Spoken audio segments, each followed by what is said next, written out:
Welcome back to another episode of Bulletproof Mindset, Scotland's #1 health, fitness and entertainment podcast. Today's episode is with the lovely Eilidh Gough. I hope I'm pronouncing that correctly, but today is a fantastic jam-packed conversation. You're going to hear a lot about Eilidh's story and her journey from going to university abroad, coming back over to the UK and becoming a phenomenal coach in the coaching space. Now, I'm going to leave the link to Eilidh's Instagram and social media stuff below. There is a couple of times throughout the year that Eilidh does intake some clients, so again, I'll leave the form for that. And yeah, you're going to enjoy today's conversation. Before we get into today's conversation, if you're new around here, I need a quick favour from you. If you do enjoy today's conversation, real quick, I would be very much appreciated if you could leave a 5-star rating on Spotify, Apple Podcast, or if you're watching this on YouTube, consider liking the video, leaving a little comment and subscribing to the channel. I'm trying to reach 205 stars on Spotify, so if you could help me get there, it would mean the world to me. So without further ado, let's get into today's conversation. But we'll actually start at something that I went back. So I never knew that you started your fitness journey as a step instructor. I think that's mental, because I only know you as the CrossFit girl, like this like super strong woman that's lifting mad weight in the gym. And I went back and then I seen a video. I think you're doing like a plank on one arm and you're jumping out and doing these star jumps. Like, so I know, it's mad. So you've never, I thought you were just always in CrossFit. No. But obviously, speaking to you since you've been coming to the studio and that, you said it was a fairly new thing. Yeah. So take us way back. How did your fitness journey start? So I think that was 2019, maybe 18. It was maybe the end of 2018 that I got qualified as a HIIT step instructor. So it's like, basically it's like MetaFit, but on a step. So it's obviously nothing that I do now, but my mum is like a coach. Like she's like your old fashioned like coach, like spin, HIIT classes, LBT, like that kind of thing. Like that was what she's done, and she's done it for years and years and years. And even when she had like full-time jobs, she's still done that on the side. So it's always kind of been there. And then I obviously, so when I was at uni, I was doing musical theatre, so there was a lot of like fitness and stuff involved in that, like conditioning and things. So I had like a fair idea of how to like structure a class. Like, so we used to get like, they were called like cardio classes in the mornings, like when we went to uni and stuff. So like I basically just used to like take them. So see if I came home for summer and my mum was going away on holiday or whatever, she would be like, can you jump in and cover like a class and stuff? So I've always kind of like dip my toes in that sense, and like I've always been there. My mum has the gym with another girl, Jenna, so like if any of them needed me, I was like able to do it. Oh, that's class. What age are you going through this? I was honestly like maybe like 16. I mean, legally I should not have been doing that. Like I had no qualifications, slave labour and all that sort of stuff. No insurance, probably didn't even get paid. Like I just done it because I enjoyed it. But I've always done that, and then I was like, I'm going to go and get it. So it was my mum that kind of suggested it, like, why don't we look at getting like you an actual couple of qualifications, like we could bring it then to the studio, all that sort of stuff. So HIIT step was the first one. The first one. I think that's so fascinating. It's crazy. It's also crazy how like fitness trends, because obviously classes was the big thing from 2010 to maybe back end of 2015, 2016, and then as CrossFit started coming.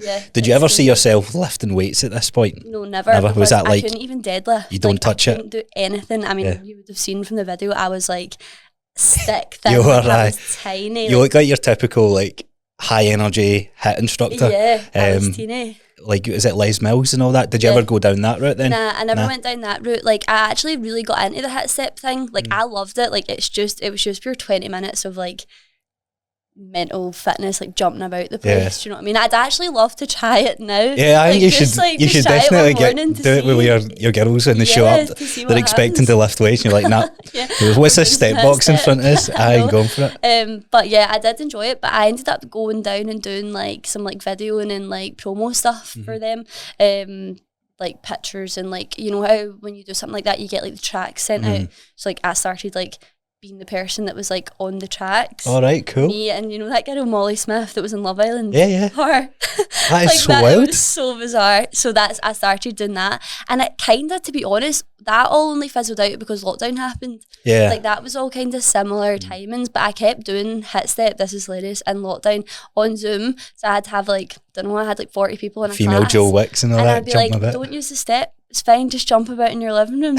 Like, why did I think that was like no, but it shows like that deep within you, you've got like a strong passion for like fitness of some sort. Yeah. So am I right in saying, were you in gymnastics or was it dancing or something like that when you were younger? Yeah, so I done gymnastics when I was like a kid, like I was young, but I done acrobatic gymnastics, so you've got like artistic and it's like acro. Coordination and all that. Yeah, so like acro is like pairs, trios, like that kind of thing, and artistic is like the beam, the bars, okay, the floor, like that kind of thing. Cool. So basically we would go in, we would have a pair, you would have like moves that we used to like moves like stand on shoulders or leave it up high, like that kind of thing, and you would have like a full routine to do that. So it would be like a 2-minute like floor routine, and I never ended up like doing that, but there was like, I can't remember, there's like one that's like rhythmic gymnastics, and then there's like another one. So sometimes if you get to that level, you'll go to these comps and you'll have like 2 or 3 floor routines to do like within the one competition,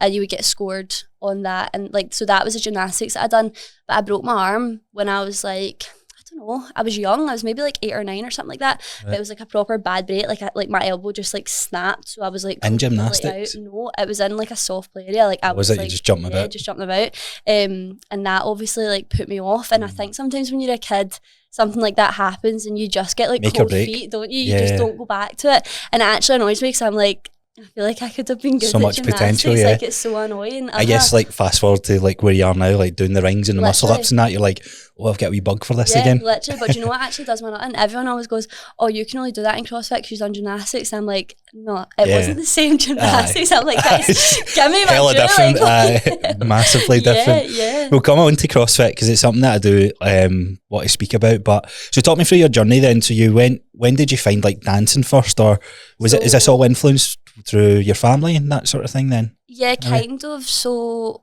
again, my mum was like a dancer, like so my dad was in bands when he was younger, like he played the drums, and my uncle sang, so they had like bands and they were like actually decent, like they used to play like decent like pubs and clubs and that, like around Glasgow and stuff, and then they actually managed like girl bands for a while, and then they went back to performing like themselves. So meanwhile, they've all obviously got like other jobs, but like this is like a huge like part. And then my mum danced, and then my mum was dancing in a show that had like a live band, and my dad was playing the drums, and this is how they met. Oh, it's cute. So it's crazy. It's literally mad. So like I feel like in my family it's always like everyone's dead artistic, like performance and all that, like dead creative, and we've always been like really encouraged like since we were kids to do that. Like it was like, we're going to learn how to play the guitar and we're going to learn how to play the piano, and like even now I'm like, sometimes I'm like, I can play like these instruments, and it's so weird that like you can do that, because you obviously like need to kind of park that side of your life, I guess, when things get really busy and you don't think about it so much. But that was how it all kind of came about. My sister dances too, and she's like, that's her job, she's in like a holiday park performing. She older, younger? She's younger. So that was how it all kind of happened. So I went into dancing, but obviously I always had like singing and playing guitar on the side, and then obviously bringing it all together, you've kind of got musical theatre, which was then obviously what I like natural progression pursued. And I went and done an actual degree in musical theatre. So I moved to Spain when I was 17 and done musical theatre over there for a couple of years. How was that? It was good. It was amazing. Like, you scared to like go and like, because this is like you becoming an adult, like at that point. It's scary. I actually don't know how like my mum and dad let me leave at that age. Like I literally didn't know how to do anything, like nothing. I ended up going vegetarian for like 2 years when I was there, because how come? I didn't know how to cook. Like I had no idea. You just forced vegetarian. Like I was just like, I don't know what I'm doing here. Like, I'm just going to eat. Soup. Like it's so bad. It was amazing, but it's something that I was too young, like for sure. Like I don't think I got a proper run at it. I think like, a lot of the people that I trained with were from like down south or from Europe. And I think the school system works a bit differently when you're there. So a lot of the girls that I was with were like 21, 22, 23. Like I was the youngest in my year group, like across like the dance course, the musical theatre course, the music course, like the acting course. Like I was the youngest by like far, like 4 or 5 years maybe. Like everybody else was like way older than I was. So a lot of them had all went to like state college after school. So like they'd done their 6 years in high school or whatever it is. And then they would do like 2 or 3 years at college, kind of learn like the ropes and like learn how this kind of stuff like works. Just maturity, like think about how different you are from the age of 17 to 20, just in 3 years. Exactly. I remember trying to get into the fire service when I was 16. You had that wee open day at school, and I was speaking to the firefighter, and he's like, you're too young, and this is going to sound crazy, but you need to get life experience. And I remember going, how the fuck do you get life? It's like, what does that mean? I'm ready for this now, but what a difference, like when you just go into a workplace or whatever. So how long were you in Spain for? So I should have been there for 3 years, but I was only there for 2 years because I ended up leaving early because I just like wasn't in like a great space with it all, like at all. Obviously, was it difficult? It was difficult, yeah. Like it was hard. Like the days and stuff were hard, but I don't think that was what I struggled with. I think it probably was like down to that, like a bit of like life experience, and I would take, like I really cared. Like that's like, see, anything that I'm doing, like I'll really like throw myself into it. So like I'll take it like super serious, and like I want to be good. Like I hate being rubbish at things. Like it annoys me. So I think like anything that any like lecturer or like coach or anybody would say to me would be like so literal, do you know what I mean, that it ended up like almost having like a bit of a reverse effect, I think. And I ended up like really, really underweight and like really under eating. I think when I came home from being there, I was like 44 kilos or something like that. And what are you just now? I'm like 64. And what height are you? I'm 5'4". Wow. So it's bad. So I'm bringing up, when I said I went through your Twitter, the only thing, there wasn't much on Twitter, right? But I did see this one, which was very, very, very interesting, which you had responded to. So someone had tweeted, like, I spent 3 years and 40k at drama school with crippling body dysmorphia. And you retweeted that in 2021 saying, this is exactly why I want to get my fitness qualifications. Because you were a big believer that drama schools need to do more when it comes to fitness and nutrition. So talk about that. What's that like at the age of 17? Well, go back a bit. What is your like body image like at the, like going through high school and that sort of stuff? Personally, all right. You know, like I was never, I think I was probably quite lucky, and I hate to like use the word lucky to describe somebody's appearance, but I probably was in terms of like body image and stuff, because I naturally was like quite small, I was slim, I had like a fairly athletic build without having like huge shoulders or like big legs, like all the things that girls worry about at that age. I didn't really have it just naturally, do you know what I mean? Like I just was small, like I was always quite petite, so I never really struggled with it in school ever.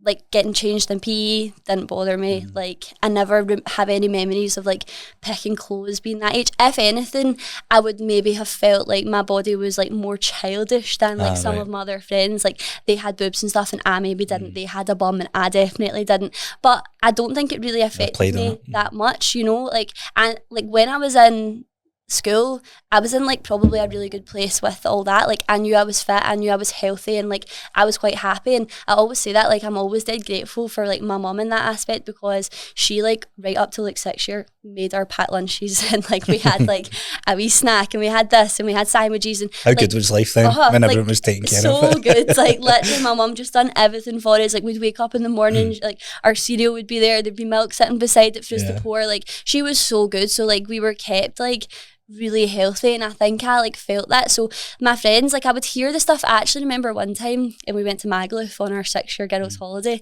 and my friends were like, oh, I'm chafing, and I was like, what? Like I'd never heard that word, like chafing. Like I had no idea what that was. So I was like, you're what? And they were like, I'm chafing, and I was pure, I don't know what that is. And they're like, oh, like just because you're not fat, like like all that. Oh, so that's like, where things started coming. So I was pure, whoa, like I had no idea like that was even like a thing. So I definitely was lucky.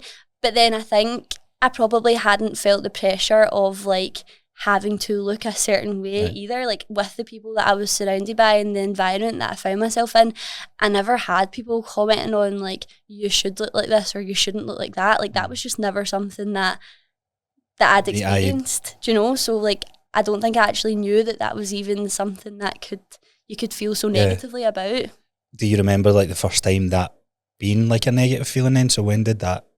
Probably when I was in when I was in uni and at Spain or in Spain, and it was just all of a sudden like so many comments constantly about like the way that you look. And teachers? Like, teachers, people, lecturers, like everybody. Like it's just such a big thing, and it's such a problem like with that industry, like the theatre industry and the performing arts industry. Like there's such a fine line as well, and I've always said this, like I do think when you're in that, like your body is your product at the end of the day. It's not like when you're a coach and you're coaching other people to get into shape or, you know, or get healthier. Like you are literally selling yourself. Like you are, like you're going to these auditions and like you need to look good because these people want to hire good looking people. They want to hire people that are in shape. They want to hire people that ultimately are nice to look at. Do you know what I mean? Because people are paying up to like £100-200 per ticket to come and see these people perform in a show. So you don't want to be looking at somebody that you maybe don't think is like, you know what I mean? So it's tough. Where do you think like where performance overplays the aesthetics, or do you think it has to be the balance of both? Because I see with the whole body positivity movement, I've seen a couple of things where that came into like the performance space and all that sort of stuff. What's your take on it then? I say it's definitely as a balance, and I think that a lot of these industries are on like the fine line of going the opposite way almost. So there's this thing in musical theatre called typecasting, and it's like, so take something that's like well known, like Mean Girls the musical, right? So you've got like Regina George, who is meant to be like the blonde, thin, pretty girl, right? But then you've got something like Hairspray, who's like, you've got Tracy from Hairspray, right? Who's like overweight, she's got dark hair, etc., etc. So there used to be like this thing where like you would only go for your typecast. Do you know what I mean? So it's like Disney like changing the like the ethics of maybe basically Snow White, for example, or something like that, or like the gender or anything like that. So you would only be able to fit into like your typecast, and basically like what you could take from your own appearance, whatever you can mold yourself into, that was your circle, like that was your bracket. And like now I think a lot of like people are really pushing. That's becoming one of these things where you could literally do anything, like you know, like you could go in, if you wanted to be a guy in a musical, then like you have the rights to obviously go and audition for that.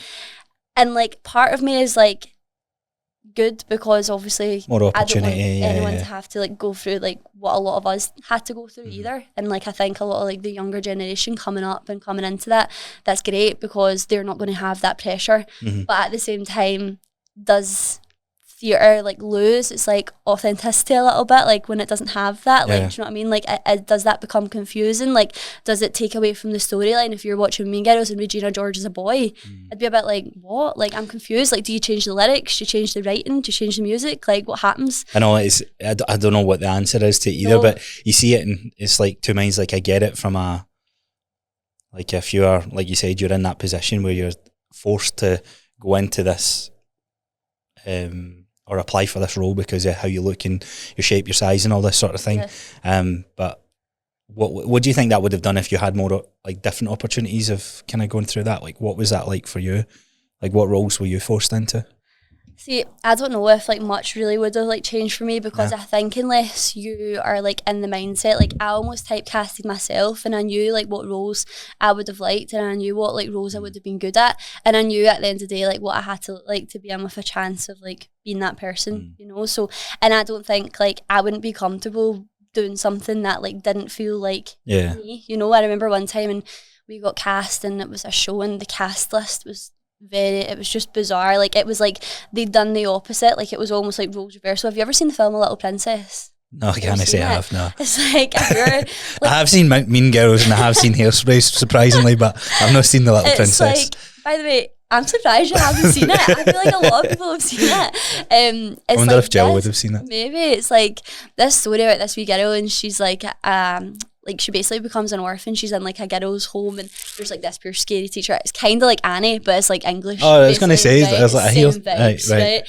And it's a musical now. So the last show that I done there was that, and like the girl who got cast as like whatever the girl's name, the princess girl, she was like 6'6". She was massive. She was like a really like powerful. And that's all the thing as well. Like, you've obviously got, like, when you're on stage, it's different to being on camera and being in a movie. You can totally alter, like, people's height and, like, the way that people look when it's, like, behind the camera. But when it's live theatre, like, it is what it is. So you've obviously got, like, the power and status thing to look at as well. And I was a scary teacher.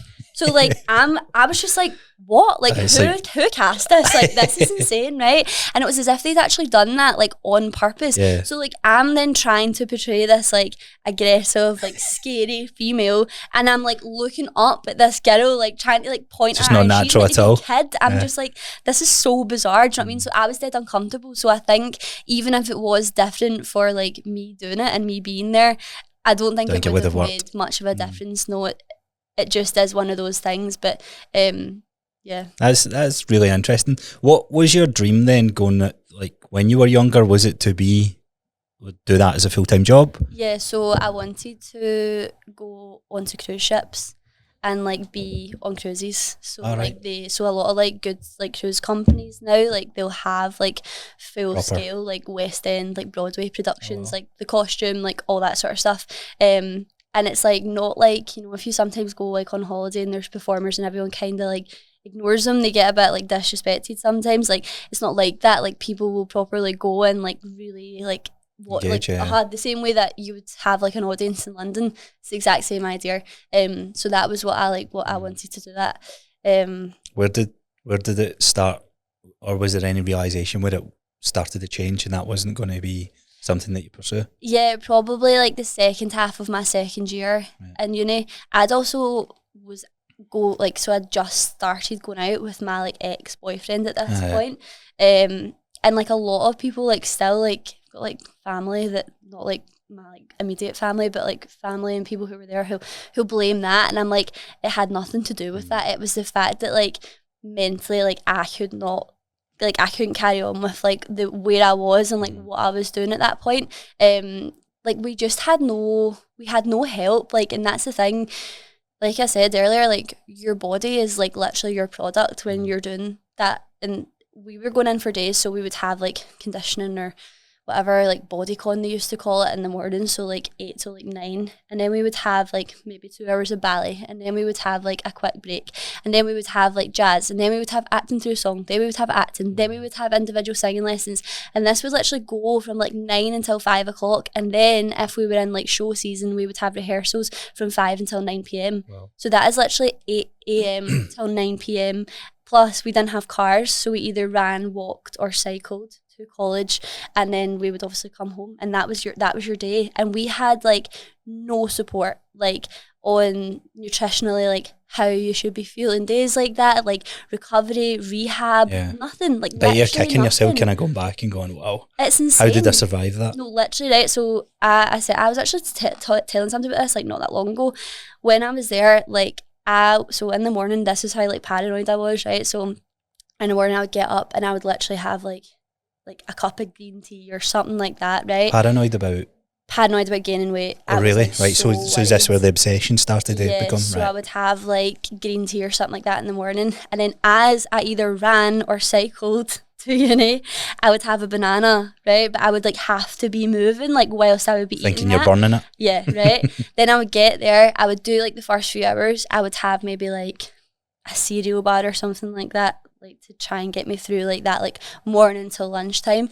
And then for my lunch, my, like, staple lunch was, like, a red pepper, like, cut with all the sides off it, with couscous in it. That was it. Sounds bogging. Like, literally, that was it, right?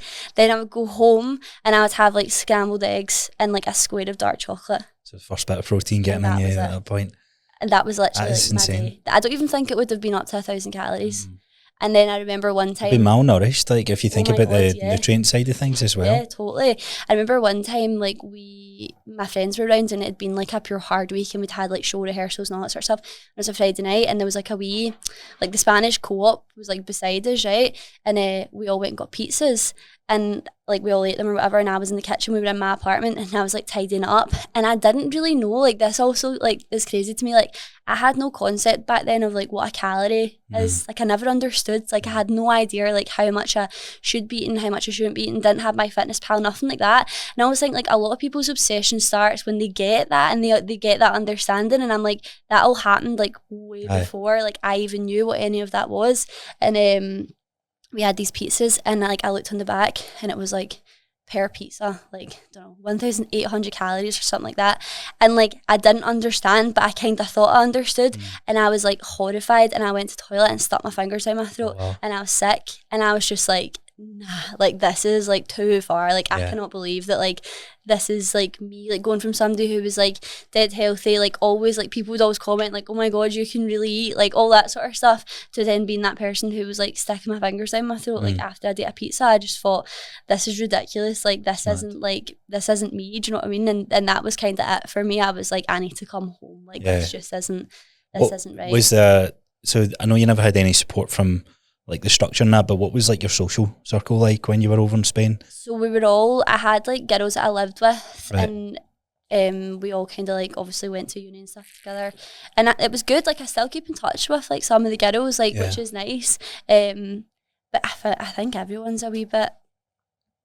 got their own issues for sure. Which is funny because you went to Spain for uni, and I was like, oh, that must have been fantastic. And it's like, like the opportunity's great, but at the age of 17, I take it this was like a 7-day thing where you're like, okay, you might have lower days, but that schedule that you're talking through is pretty much the majority of your time there. That's pretty much it, choosing like green tea, peppers and all that, like where is that food support coming from? Like why you gravitate towards that, do you know? I don't know. I think it's like social media. How old are you at this point? 17? When was 18 that? By this point. This is like my second year, so like 18 turning 19. What year was that, like in terms of like where we're at? 2018, 2019. Right, so social media is a thing that's starting on the rise. Sure. Are you who's like your role models at this point, or who are you looking up to? I don't know, to be honest. Like I've never really been like, you know, when people have like specific people that they'll like watch, like I've never really been that, like being like kind of obsessed with like a person, but I think I was more obsessed with, I knew what I had to look like. Do you know what I mean? Like, so like subconsciously in school it's like, oh, fruit's good for you, for sure, bed's good for you, and you're like, right, cool. Like green tea, like is it that pure detox thing? Like you're just why going do you for think it, that? I don't know. Like I think I just was trying to consume foods that I thought were like as healthy as they could be, you know. Couscous, like why not just have rice? Like I don't get it. I've never eat couscous now, do you know what I mean? Like it's probably so looking good. at it, I wonder if it comes down to like even just the labelling in the shop of how it's packaged up and it looks all green and vibrant. It's mad how much marketing goes into like just food products and that. So how do you come away from uni? How do you like quit uni? Was that scary to do? Like tell your family and all that? Mum and dad were raging. Were they? They were gutted. They were really, really gutted. Was it like an expense as well? That right? Okay, so there's a ton of pressure on you at this point now. For sure, yeah. So they'd obviously been like paying for me to be there, and then I think they were so gutted because I mean it must be frustrating, like when you've got a kid and like they're good at it, and like that's the thing. Like a lot of the lecturers were like, I think that was worse. I think that made it all worse. Like people were like, Eilidh, like you've got a really good shot of this, like your age, like you're so much younger than everybody else, like if we just mould you into this and that, and you're almost getting pulled in like a million different directions, you know what I mean? And like I remember at one point you have to choose whether you go down like the triple threat, so like your triple threat is like your singer, dancer, actor, or whether you go down like the actor, singer road. And like the actor, singer road was definitely not the option for me, but to not go down that felt like I had to let go of like my like kind of OG like identity of like singing, playing guitar, like the things you love, like the things that like started all of that for me. Like I had to kind of let go of that, and I had to suddenly try and become this like confident, outgoing like dancer who you're meant to walk into a room and like create this presence. And I was like, fucking hell, man, like this is just not me. Like I'm just like, this is just like, I'm here in these auditions like, you go first, like it's all right, don't worry about it. Do you know what I mean? I'm like, that is just not, it's not especially when everyone's older than you as well, because I'm a very much a people pleaser myself, and I noticed that when I was working with like Openreach and BT before I came into coaching, if soon as someone was older than me or they had like a higher role than me, I was like, man, I'm so like quiet and nervous. It's like, what the hell was going on? And it was, it came down to an age thing for me, but especially I think that comes from when I was younger as well. But it's mad how impressionable you can be at that point. I know. So talk me through like when that decision is, like how is that first phone call with parents? Like how did it all kind of play out? I done it in person. I'm such like an in-person. I'm so bad at texting people. I'm such like I just need to say this. So like we're getting it, and I can't hold my own water either. Like see if I've got something to tell people. Like my mum especially, like she knows. Like if there's something on my mind, my mum was like, "What is it? Like going to just tell me?" Because she obviously can just tell. So I was we used to go to this place called Portpatrick all the time, and we were all there for Lifeboat Week. So it was like me, my mum, my dad, my sister, my ex-boyfriend, the dogs. Everyone was there. And obviously my sister and my boyfriend at the time knew that I was done and I was out. Like again, like when a decision is made, like it's done. Like there's no way I'm going back on it. So I've already like, the thing is as well, like I hate quitting. Like I hate feeling like, and I almost felt like I'd let like the bad things win at that point, because like at like the kind of the bottom of it, like I do love musical theatre and like I could be good at it, and like I have like spent a lot of time, there's been a lot of money invested like into me being good at it, and then it was just like, and I'm just going to throw it all away. So I didn't want to give my mum and dad that as well, do you know what I mean, to be like, you know. So I was trying to find other options. So I'd emailed a college here, Motherwell College, because they have a musical theatre course, and they basically have something where you can audition to just do the final year. So I'd already done obviously the first two, and then I could audition to get my BA. So it wasn't a BA honours degree, but it was still like a BA, like, and that was fine. So I'd already been in contact with Motherwell and had an audition like lined up for when I was going home from Portpatrick. So I basically just like was like sat them down. I was like, guys, like I'm leaving Barcelona. I've got an audition at Motherwell. Like I'm not doing it. Like I'm not happy. Oh, I kind of like word vomited like all over them, and they were just like, okay. Really? Like, do you know what I mean? When they need to like kind of go away and like digest the information like themselves. And then we like spoke about it loads. Like we spoke about it so much. Like, is it the right thing to do? Do I want to just take a break and then try and go down to London? Like whatever. But see, at this point, and probably the thing I never told anybody was, I by this point knew that wasn't going to be my career. Oh, is this when you knew that? Yeah, I was like, I'm not doing this. Like, I'm not doing this full time. But I'd still wanted to get the degree. So I was like, if I kind of let them down gently and almost like put it as if like I might still do it, but I'm just going to like go somewhere a bit closer to home and all that sort of stuff. And the thing is as well, like when you're that age, you really care about like what other people are doing. Absolutely. So I was also away, and I'm still like, a lot of the people that I was with kind of cut ties with like home.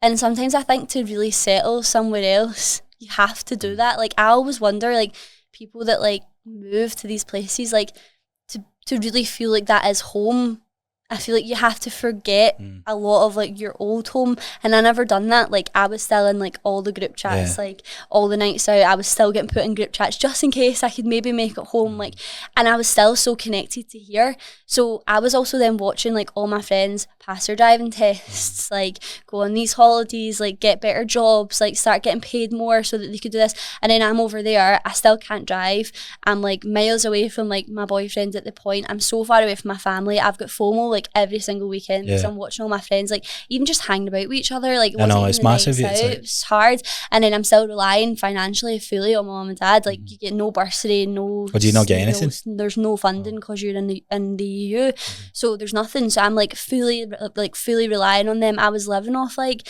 mum and dad would obviously pay for my rent and that, and I wonder you're eating peppers. Literally, right? They give me like £400 a month, and like that was obviously massive for them to like be able to do that, but like that was like imagine trying to live off 400, like literally £400. It's insane. And we were trying to go on nights out, going to Barcelona. We used to get like a bus into Barcelona with like €1 bottles of wine, and then we would stay out in Barcelona the full night because nobody could pay for a taxi home. So we would stay out the full night and get the train back in the morning. So you can get back. And like stuff like that, it's obviously hilarious, but I think now when I'm in like a much better space, I'm like, oh my god, we had such a good time, and I do genuinely only really remember a lot of the good stuff. No, that's good, which is good. But it was just, I was watching everybody move on and I wasn't. I felt like as much as I was doing something cool, I was like so far behind everybody else, you know. It's weird how you just compare like your life to your friends at school, and Totally. I remember like one of my first mates getting a really good paid job, and that's really what forced my hand to go, I need to get a job because he was getting paid, I think it was like 26 grand at the time, but to me I was like, if I make that, I'm set for life. And I was like, right, I need to get my shit together. So this is the first thing that you've had to like give up on then. Was that probably the challenging with that? Probably, yeah. What happens after that then? So you kind of say that it's not for you. You moved back. What was the game plan then? What ended up happening? I got an audition for Motherwell and I went and done it and couldn't get into the BA because the courses started. So they started like a bit earlier, so it was all set in stone and done. But the lecturers at Motherwell, I literally cannot say a bad word about them. Really? Like they were from day dot, like from the day I went into that audition room, and I never really told them why I left Barcelona, but I don't know if they could maybe kind of tell. I mean, you could have told by looking at me, like the size of me, like it was so bad. And they were like, we don't want you to like not have anything, so just come in on Monday, like come into our first year class. And they were like, and we'll sort it, like just enroll, it'll be fine, like let's just get you on the college books, like that kind of thing, and we'll sort it out. Wow. So I was like, wow, like thanks so much. So I just like skipped home, told mom and dad, like I've got in, like they're going to sort it out, whatever. So I actually went way back to first year for like 2 weeks, and then I got called into the office and they were like, you can't be in that class, like it's not fair, like it's other a massive difference. Yeah, like you're meant to be in your final year, and then I'm like back in first year. So they like took me out of that class and they put me into the second year class. And I was like, it was actually great. It was really, really good. See, for my confidence, it was probably like the best thing. And I just feel like I have that college to like really like thank for a lot even now. Like I just like went from being like such a shell of like myself, not feeling good enough and all this, I feel like a failure. Like, wow, like I can actually really do this, and like I can have conversations with people, and like I can like be confident, and like I can kind of trust in like what I can actually do, you know. And it was amazing. Like I literally had like was there then for 2 years, so I'd done the second year and then done the third year, and like it was like the best 2 years. I passed my driving test, I started doing all my fitness stuff, like I got all of that started stuff. ticking all the boxes and started getting momentum. Literally I went and got my personal training qualification, like started like speaking to some of the girls there, like was like helping people out a little bit with like gym stuff. Like they never like batted an eyelid. Like I would sit at the side of classes and I'd be typing on my laptop, and the teachers like wouldn't say anything because they would know that I would be doing like gym plans or like whatever. So they were so supportive of that, like really, really supportive. And I basically finished with, we had to do like a dissertation, but it was like a presentation instead. So it was to the Royal Conservatoire of Scotland. Like, so it was one of the guys that's like really high up there, the guy that basically runs the performing arts courses at Motherwell, and then like a couple of our lecturers, and you had to do it on something that you were passionate about in the industry. So I obviously done it on like health and fitness, which was probably a wee bit like off topic, but I like made it work. And I spoke a lot about like my own experience, and I spoke about like the percentages of like people who leave drama schools with eating disorders, and like there's no support and all that sort of stuff. And I basically said like I have went and got like my qualifications because I want to like create that job role that like doesn't exist right now, but it really should exist. Like I want to be that person. And they would all just kind of like, and I actually was really nervous going on to it because I thought this is going to go one way or the other, because I'm basically going to slate everything to do, like even though I love it here, I'm still going to slate it. Like it's still terrible, the support's still minimal, right? And I was like, I'm either going to like get in trouble for this and they're not going to be impressed at all, or they'll be like, shit, okay, like she's got a point. And all they done, like one of the guys put his mic on and he like sat forward and he was like, if I had the funding to give you a job, I'd give you a job in the spot there now, and put the mic on. Really? And then that was it. And I was like, are you buzzing? Yeah, I was so buzzing. And then my sister went and she was like, they're still talking about that, like about like how you can just do it on anything, because like some girl done it on fitness, and she was like, I was sitting there and I was like, that was definitely like, done that. What are other people choosing? Like what is like the common things that people would choose? Maybe like composers, or like a style in that, right? Yeah, like stuff like that, or like a specific musical or things like that. So this is actually so cool to hear. Like this is where the coaching within you starts getting fostered. And who would have thought, like moving to Motherwell out of all places in the world, like you're in Barcelona and I'll move to Motherwell, that's where this kind of spark would be ingrained within you. I know. So what's the when do you transition into coaching? Are you doing this on the side then, and then that just goes full time at one point? Yeah, so lockdown in college must have been during like my first year at Motherwell, because if I'd stayed in Barcelona, my third year would have been in lockdown. They all got sent home. Oh, did they? So that pissed me off and all. So I thought I didn't even need to be there, and I could have had my degree. But anyway, you're like a bastard. Yeah. Foresight or hindsight's. I was like, fucking hell. But anyway, it was worth it. So that must have been during my first year at Motherwell, and that's when I went and done like my PT qualification. I done it at that gym. What is it in Glasgow? The fitness group. Yeah. The 6 week thing. Yeah. So done that all there, done all the online stuff, went in and done like the exams and things, which was all fine. And then it basically started. So I was doing it on the side. So like I was like maybe coaching in the morning and then going to college and then coaching like after. I don't really like to make it easy for myself. So. No, well, I think that's probably why you're so successful now. Like you've had, from the sounds of it, you've had like extreme work ethic driven into you from such a young age, not liking to lose, not liking to give up on things. So whatever you put your mind to, you're going to make it work regardless of the hours or that's in the days. So what's your workouts for yourself look like? When does that start going from dancing on steps to getting in a gym session? So, or are you prescribing the girls to go and do like more? So that I used to do like the classes would be there. So like say on like a Wednesday, Friday and a Saturday morning there would be a hit step class, and I think at the time if you had a PT pass or membership, whatever, you could just do the classes like for nothing. You could just come along as like extra. But they were getting like gym plans because I was doing the 12-week peak. Right, so okay. Is that the first thing that you've ever done? I'm like, when is all this stuff? So yeah, that was the first time you've lifted weights. I'd ever done that. So no, so my ex-boyfriend was like into the gym, so he used to take me to Pure Gym in East Kilbride, taught me like how to deadlift, taught me how to back squat, like all that sort of stuff. So I started going with him. So that was when that all kind of started, like, and I was starting to like lift weights and things. And did you enjoy it? I did enjoy it, yeah. And I actually remember thinking I could do a pull-up and I couldn't. And I was like, why can I not do that? This is ridiculous. Like, I weigh nothing. And like, I thought I was like fairly strong. But obviously we done like so much bodyweight stuff. And like I was probably like for my size, like had decent strength, to be fair. Not so much when I look back now, but at that time. Just conditioned. Yeah, so like I always remember like his friends being like, fucking hell, like Eilidh lifting that or like whatever, do you know what I mean? So I always like quite liked it, like I liked the buzz of it and stuff like that. And then I done the 12-week peak.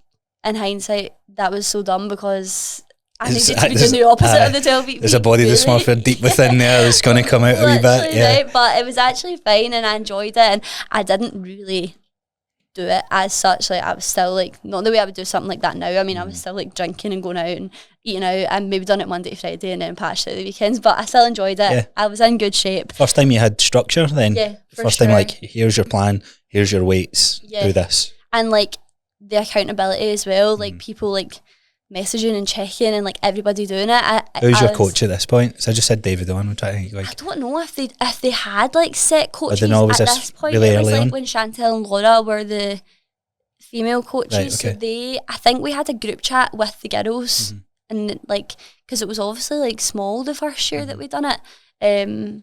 So I think it was just a kind of like general thing. Like if you needed, like you could message Chantel or you could message Laura or whatever. If you needed a hand. But that was the first time I'd had like anything like that, like anything at all. So I was obviously doing college and like that kind of thing. And for my own clients, like I was just giving them like just your kind of basic, like what you get taught when you do it at the fitness group. Do you know what I mean? Like do this, do that, do the next thing. These are supersets. Yeah, literally drop sets. It's crazy what you learn, isn't it? Yeah. So that was basically what was happening at that point. So you go through a 12-week peak, and then when does it actually become a full-blown career for you? So probably not until the last, like when that's been solely what I've been doing, like relying completely on myself. Because during all this kind of stuff, I was also doing like dance privates with kids. So like when I was doing 12-week peak thing, I would take like kids on and teach them like their competition routine. Oh, right, So I was doing a bit of that. Like I was doing a bit of coaching with like kids and stuff. Did that just come from what your mum was doing and the kind of natural? Yeah, like spillover? I just always, obviously because I'd always danced, I kind of knew like what they were looking for in competitions and stuff. And like I tumbled a bit, so like I had like tricks and things that I could like show them and stuff like that. So I was doing some of that. I worked in a pub at this point as well, like so there was like loads of stuff going on. But I reckon it's been like full time now for like probably 2.5 years, like completely by myself, like no other jobs, nothing like that. I worked in UK theatre school for a little while as well, doing like health and nutrition, like fitness and stuff with the kids. What was that like? Good. I enjoyed it. Yeah. You see like the younger you in them? Yeah, a little bit. And I think that it's such a, in like school, like if you don't like PE, like you're just pure, I hate this, like that kind of thing. I think it's one of those, like they would hear like somebody's coming in to talk to us about fitness and health and do conditioning with us, like, and immediately in their heads they're like, I don't want to do this, like I just want to sing, I just want to dance. But then obviously like when I came in and I'm like not that much older than them, and I've been there, I've done it, like I've got like stories to tell them, they all like really took to it like really well. And they were all so sweet, like they would come in and they would be like, I had this for my dinner, and like they would like, I would send them out recipes and that, and they would like get their mums and dads to make it, and then they would show me pictures and things. So it was good. I actually really enjoyed it. I only stopped it really because it was only like an hour and I was going all the way into town. It's just a timing thing, like, and like I could have had like a small group or whatever running in that time, do you know what I mean, which would have been much more like valuable to me. So yeah, that was why I stopped it. But that was the last thing, that was the thing that I kept on for the longest. And then after I finished that, it was what's the nutrition like part of you, like giving recipes and that, like what did you see then going through your experience of what was really missing? I think just like ideas, like I mean what we said earlier, like why was I eating couscous out of peppers, like why was I doing that, do you know what I mean, like kind of showing people that like you can eat Cajun chicken pasta for your dinner and you can have these burgers and you can do this and like it'll make you feel good and all that sort of stuff. I've kind of fallen away from it now. I used to love cooking and like do it all the time and like cook all this stuff and type it all up and send it out, but I've not really done it as much now. But yeah, I think that was probably where it was from. Like, I think a lot of the time, like, I mean, just still now, people go on a health kick and they feel like they have to eat, like, the most shit, boring food ever. And I'm like, you really don't have to do that. Do you know what I mean? So that was probably why I was doing that. When do you get your own place? Is that, so see the place that you've got just now, is that shared, did you say that's shared with a dance place? Yes. Is so that my mum and Jenna's studio is right, like, so that's theirs. Right. And then we're up there, so I still just like sublet off of them for the space. And then like in the mornings there's like now like bifolding doors, so I can like open that up and then have like the whole space. So as much as the studio is just like empty, it's actually great for like conditioning and stuff because you can move everything through, and then you've obviously got like a much bigger space. So that was like way back, like that pretty much happened when I first started. So you also had access to it? Yeah, but it was like you would go, so it's hard to explain when you're not actually in it, but there was like maybe like a quarter of it, and that was my space at the start, and then we knocked that wall down and I took a wee bit of more space, and then we knocked that wall down and I took a bit more because Jenna's husband's Jamie is a joiner, so he just like gets drafted in all the time to do this. Yeah, so he basically then made it, and then obviously it was... So why did you take up more space in that? Was your mum and Jenna just like you were getting free reign of the place where they... Kinda, yeah, like it was an empty space, like post-COVID. It used to be a reception that was upstairs, but then obviously because all the rules and all that, they couldn't use that. And then because they moved the reception downstairs, it just never moved back upstairs. So it was like my room and then like an empty reception that just had like shit in it basically. So we were like, well, I may as well be using that. And I was doing like 2-to-1 and stuff like that. And it was when we first knocked that through that I then started small group, which is obviously then what my like main thing is. Got you. Now. So from a lifting weight perspective, you do 12-week peak. When do you start getting obsessed with that? Probably like there and then, to be fair. I think like, see at the photo shoot, like seeing all these people who were like all in like such good shape, and I was just like, wow, like this is cool. Like I just loved it. Like I loved like the buzz, and me and Heather obviously met through the 12-week peak as well, so that definitely like realising like the type of people that you can meet through that kind of stuff. And And I'd always been like obsessed with like being fit. Like I always loved like feeling like my lungs and my heart and that just worked really well. Like I still love that feeling. Like see when I finish workout and it's been like brutal and I'm like, I actually feel great. Like I love that. A dopamine hit. Yeah, totally. So yeah, probably about that time. What does are you still doing the step stuff? When do you give this up? So I'm still doing it, but more as like a coach, you know, not so much. Right, yeah. So I actually done during the 12-week peak, I done like a fundraiser for with HitStep.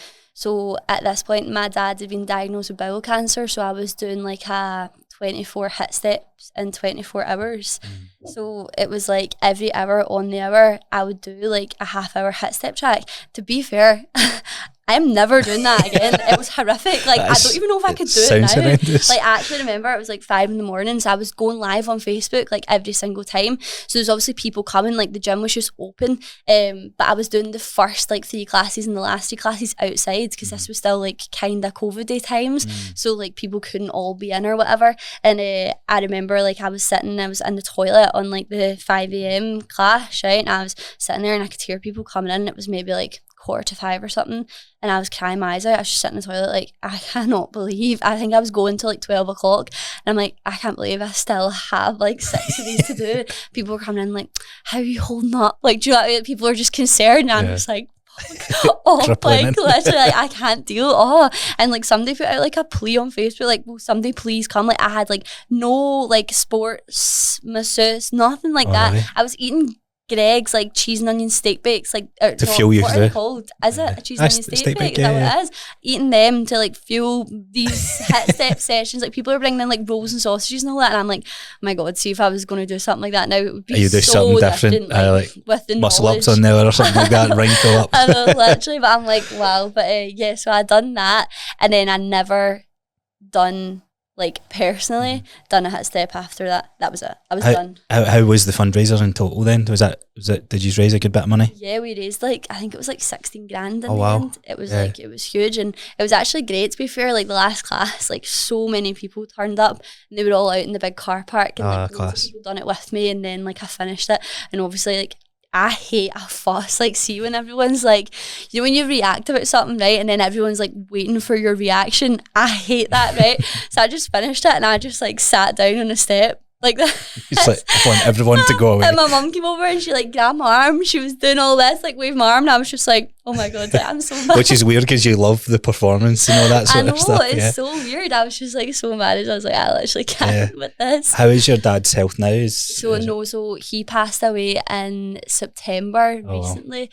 But he was actually fine. So I mean, how long ago was that? 2020, 2021? Like 2020, yeah. So he ended up, that must have been like it's 2024 now. So yeah, probably about 4 years that he ended up like with cancer. He had bowel cancer first. That was like the first thing that he had, and then it was in like his stomach lining, and then he had like operation stuff, and it was quite like touch and go for a while. And then in July they went on holiday, and he was like dead like jaundice coloured. Mum was like, you're a dead funny colour, like there's something like not right. And then that was like the kind of beginning of the end from there. So it like went to, I think it was in his liver, and like his kidneys weren't working either. So I think that's all kind of like related. And he got admitted to the hospice in September, and then he passed away in the hospice. He was in there for like 3 days or something like that. But do you know what? Like, it's obviously sad, but he had like a good run. A rich life, do you know what I mean? Yeah, and like such a good life for sure. But yeah, that was like, I'm glad that I done it. I'm glad that we done that. And my mum's done loads of fundraising since. Like she recently done this, like, you know, like those Strictly Come Dancing competitions that you get. So she like recently done that, and she raised like, I can't even remember like what the total was. She raised like 30 grand or something like that. She done like loads of fundraisers and then on the night and stuff. It's crazy. So yeah, we just keep doing that's good like that. How's your family doing now through all that? Fine. So sounds like you were all really, really close. Yeah, we were super close. Like there was obviously just me, my mum, my dad, my sister, and we'd always had like such a good wee like unit. Do you know what I mean? Like it was always like such a tight circle. especially like considering it's like 2 teenage girls, like sometimes I think that can be quite a like a volatile situation. But me and em, like, don't know, like we just best friends growing up? Not really, you know. No, we're actually much closer now than what me and Emily were when she was younger. Like, it's like me and my brother, we used to fight like nothing else. She just used to do my head in. And like, I was always quite old for my age, and Emily was always quite young for her age. So like, there's only 3 years between us, but it felt like there was like, that's the same with my brother. Felt like there was ages between us. I was like, I can't deal with you. Like, why are you such a kid? Like, you're so annoying. And like, even like, I used to like go out drinking and that when I was like, don't know, like 14, 15, like. Emily like never done that. Like, she never asked me for a jump in, or she never like, and I'm like, what is wrong with you? Like, grow up. Like, but yeah, we're much closer now, and obviously like after all that sort of stuff, we like, you have no choice but to like, you know, be there for each other. But it's like, it's hard. Like, it's hard seeing my mum. I think like that always is probably what would like get me like over anything else, because she's so young. Like, my dad was only like 52, and my mum is just turning 52 now. So they're young, you know, like it's not as if my dad was like an older guy, like even in his 70s, and you could maybe accept it a little bit more. Like he was young, and he had like, aside from that, had like so much like health and just like buzz for like life. Like, my dad was always like that guy, like the cup was half full like all the time. Like, and he had quite a stressful job and things, but that didn't matter. Like, do you know what I mean? Like, when he was like enjoying himself and like times were good, like they were really, really good. So I think for my mum to like not have that, I always think it's hard. Like, she's... Is that our life partner then since like how long we 16 that they met, yeah.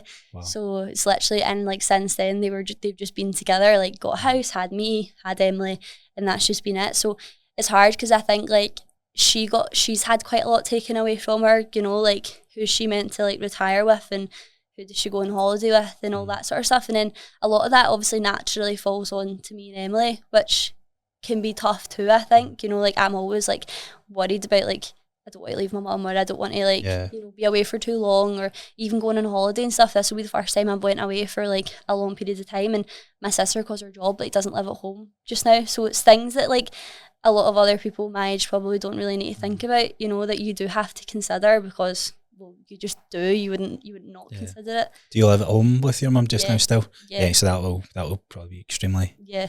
That will be the first big thing. How long are you away for? Like 2 weeks or something like that? Yeah. So I'm away for like a couple of days, and then I come back, and then when we go away, we're away for like 2 weeks. Yeah. Mm-hmm. What's been like? So it sounds like your dad was very involved in your life, and even for like parents to be together, like anytime we're speaking to people, it's very, very rare that mum and dad have both stayed together for their whole lives. What's been some of the things that your dad taught you growing up? Taught me probably like, so he always used to say, so my papa used to say it, then my dad used to say it, and it sticks with me forever, like that phrase, and it's like, hard work beats talent when talent doesn't work hard. They always used to say this, and I think it's like the truest thing ever. Like, I always think about it, like if you're like naturally good at something, you can't just rely on the fact that you're naturally good at it. You know, you still have to like put in that effort. And also, like, if you're not good at something, like, who's to say like with hard work that you can't get good at something? Like, I don't know, he always used to say that. And my dad was like such a resilient person, like forever. Like, I remember when he went for his like operation, so when he first had bowel cancer, he got like chemo and stuff, and then he went for an operation, and the cancer was like in his stomach lining. So like, say like I had cancer in my hand and me and you high-fived, that would like give you cancer because our hands have touched, right? So that's like one way that you could spread it. Then the other way could be like, I could sneeze and then it goes in the air, and then you breathe in my air, and then that spreads like that. So like cancer like can spread in those ways. So like obviously it can spread through like touch, or it can spread through like going into your bloodstream, traveling around your body, all that kind of thing, right? So after the first operation, so my dad went under this operation, and he thought that he was going to wake up cancer free with no stoma bag, no nothing like that, and he would just basically be him again and be back to himself. And he woke up and he still had cancer, and he had a stoma bag, and he had like all these other complications that also then went along with this. And like, I remember being like, shit, like that is so gutting. Like, you're obviously just been through this massive operation, you're coming out and you're literally getting told, like, aside from just being dead, like that's the worst news that you can get told. And he's like, so on paper, like medically, that then goes down as like stage 4, like terminal, like untreatable cancer because it's like so far gone basically. And my dad was like, he came home and he told us all this and he's like, but that's not it. Like, that's not it. And I was kind of like, what do you mean? Like, that's not it? Like, I don't get it. And he's like explained that about like how the cancer spreads and stuff. And he's like, so that's not what's happened to me. He's like, this is only there because it's been touching. He's like, so it's so much better because it's still contained and as much as medically it says that it's everywhere, it's not actually because it's not been in my bloodstream. And I remember sitting listening to him and just thinking like, fucking hell, like how can that be like, how can that be how your mind is thinking? Like I'm just like so crazy. And obviously like people can be like a bit, you know, like when people are like almost like so delusional, but it wasn't like that. Like it was so like thought through and it was like genuine. It was just that he had like flipped the situation and like logically thought about it and considered. Yeah, that's why he lived probably a good, I think so, 4 years through, just with the mindset and resilience that he had. Yeah, there was one time when he was like, he had kidney failure before when he passed, and this was like, I don't know, maybe like 2 years ago, and he was in hospital, and this was like, you know, when COVID was like coming back and forward and the rules were about ages, like hospital was a bit funny. I also did give him COVID twice, so that was obviously like ideal of me when he was so unwell. But like hospitals were still a bit funny, and he was in I don't know what hospital he was in. One that was like, it was like half an hour away or whatever, and my mum was going back and forward all the time and we weren't allowed to go. So I was messaging him and I was like, you're doing good, or like, you know, like, so I always used to, you know, that program like SAS, Good Years Wins, right? So I love that program. Like my actual dream drill would be to go on that. Like I love it. Smash right? it. Like I literally love it. So like we used to be obsessed with it and we all watched it like together during lockdown. So I used to say to my dad, like, so obviously when you have bowel cancer you need to go and get that thing up your bum, like the big like scanner thing, right? So we were like buckled about this. I was like, what the hell, like, I can't believe you're getting that. And I'm like, you're going to need to like SAS that, like you can't think about it. So we used to say this like all the time, right? Like you just need to SAS it, like think about this. And it was just like a thing that we said. And I was messaging him and I was like, you just have to SAS this, like you've done worse, blah blah blah, like you're going to get better, like just chilling, like you're in the right place, all that sort of stuff. And then my mum came home and my dad wasn't replying to like any of our messages, which really wasn't like him because like he was one of those guys that like his whole life revolved around like me, my mum, my sister, like these girls. Yeah, like that was it, like everything revolved around us. So like he could have been on death's door and he would have done anything to like send me a love heart just so that I like knew that it was okay, like that kind of thing. And it was nothing, like literally just silence. And I was just like, this isn't good, like this isn't like all the other times. And my mum came home and she was like, look, like I think this is going to be it, like the palliative care nurses are in with him just now, like I've just to be by my phone, all that sort of stuff. So we were all just like distraught, like this had all happened like much quicker than like what we expected it to happen. And we were all just like, what the fuck, like how is this happening, like how's he went from being okay to just like not being fine. So my mum went and got a McDonald's. We all were sitting like actual crying on our cheeseburgers, like just we're obviously like gutted. And then my mum's phone started ringing and it was my dad, right? And I was like, no, I was like, surely like if he's passed away the nurses haven't like rang for phoned like FaceTime my mum to like tell her, but like you think crazy shit, of right? course, I can imagine. I was just for what the hell, man. And then my mum answered it and my dad is like sat up in bed like, all right. And like I obviously didn't see him, right? But the way my mum described was like he was like basically dead, like just lying there, like just pure no Only words, like, and he just sat up like, all right. And I actually couldn't even like contain. I'm like, all right, are we all right? I'm like, are you fucking serious? Like, what are you doing best time? And I was like that. And he's like, by the way, like those nurses, like I feel so much better. It's like, obviously I think there's such a stereotype with palliative care that it's like end of life care. And it's not actually, like, I don't think that is actually what palliative care stands for. I think they're like drug specialists. Like, so they basically went into my dad. There was like, this drug was bad combo with this and this was affecting this and this was reacting with this. And just changing the combination of everything was like not killing him, but like, you know, that was like not helping. And they swapped it all over and put him on like, so one of those like syringe drivers, again, like loads of people obviously die with them, and put one of them and he was fine. He literally came and he lived like another 2 years. That's insane. It was insane. He sounds like a good character, and I think you've got a lot of traits from him for sure, like the resilience in you. What are you going to miss the most? Do you know what's funny? Like I think when somebody passes away, you think about that, like, and you almost put pressure on yourself to be like, well, like what's like, and obviously the first thing to think about is like, the wedding, like when you get married, like he's not going to be there. Like when you have kids, like they're never going to meet him. And like I always think like that is so sad, because I just think he would have just like thrived in that point. But do you know what, like the longer that it goes on, you realise that it's like day to day. Like there's wee things that you think like, oh my God, I'd love to tell him about that, and you obviously can't. Like, you know, and I don't think that like I'll ever quite get over like how unfair that is, because it is so unfair. Like the fact that like he isn't there and he can't like experience like the stuff that we're going to experience, you know, and like my mum has to experience a lot of that like by herself and like that kind of thing. Like even stuff like hiring the girls in the gym, like my dad would have been the person I would have spoke to about all of that. Like he was so clever, he was such a clever guy, so like I would have like not had a worry. I was trying to put a memory card in a camera yesterday. I'm like, what the fuck, man? Like, why do I not have a dad? Like, how do I do this? Like, do you know what I mean? Like, like daft things like that. Like, Pablo had a tick the other day. Like, who would have done that? Like, my dad.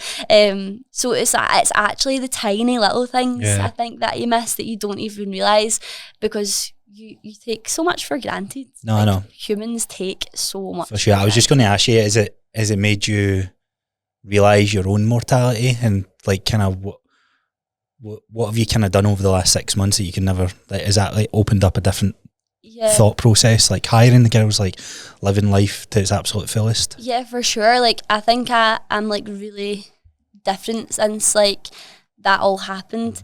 Like I thought I was quite like grown up, and you don't realise like how much more grown up like you actually have to do.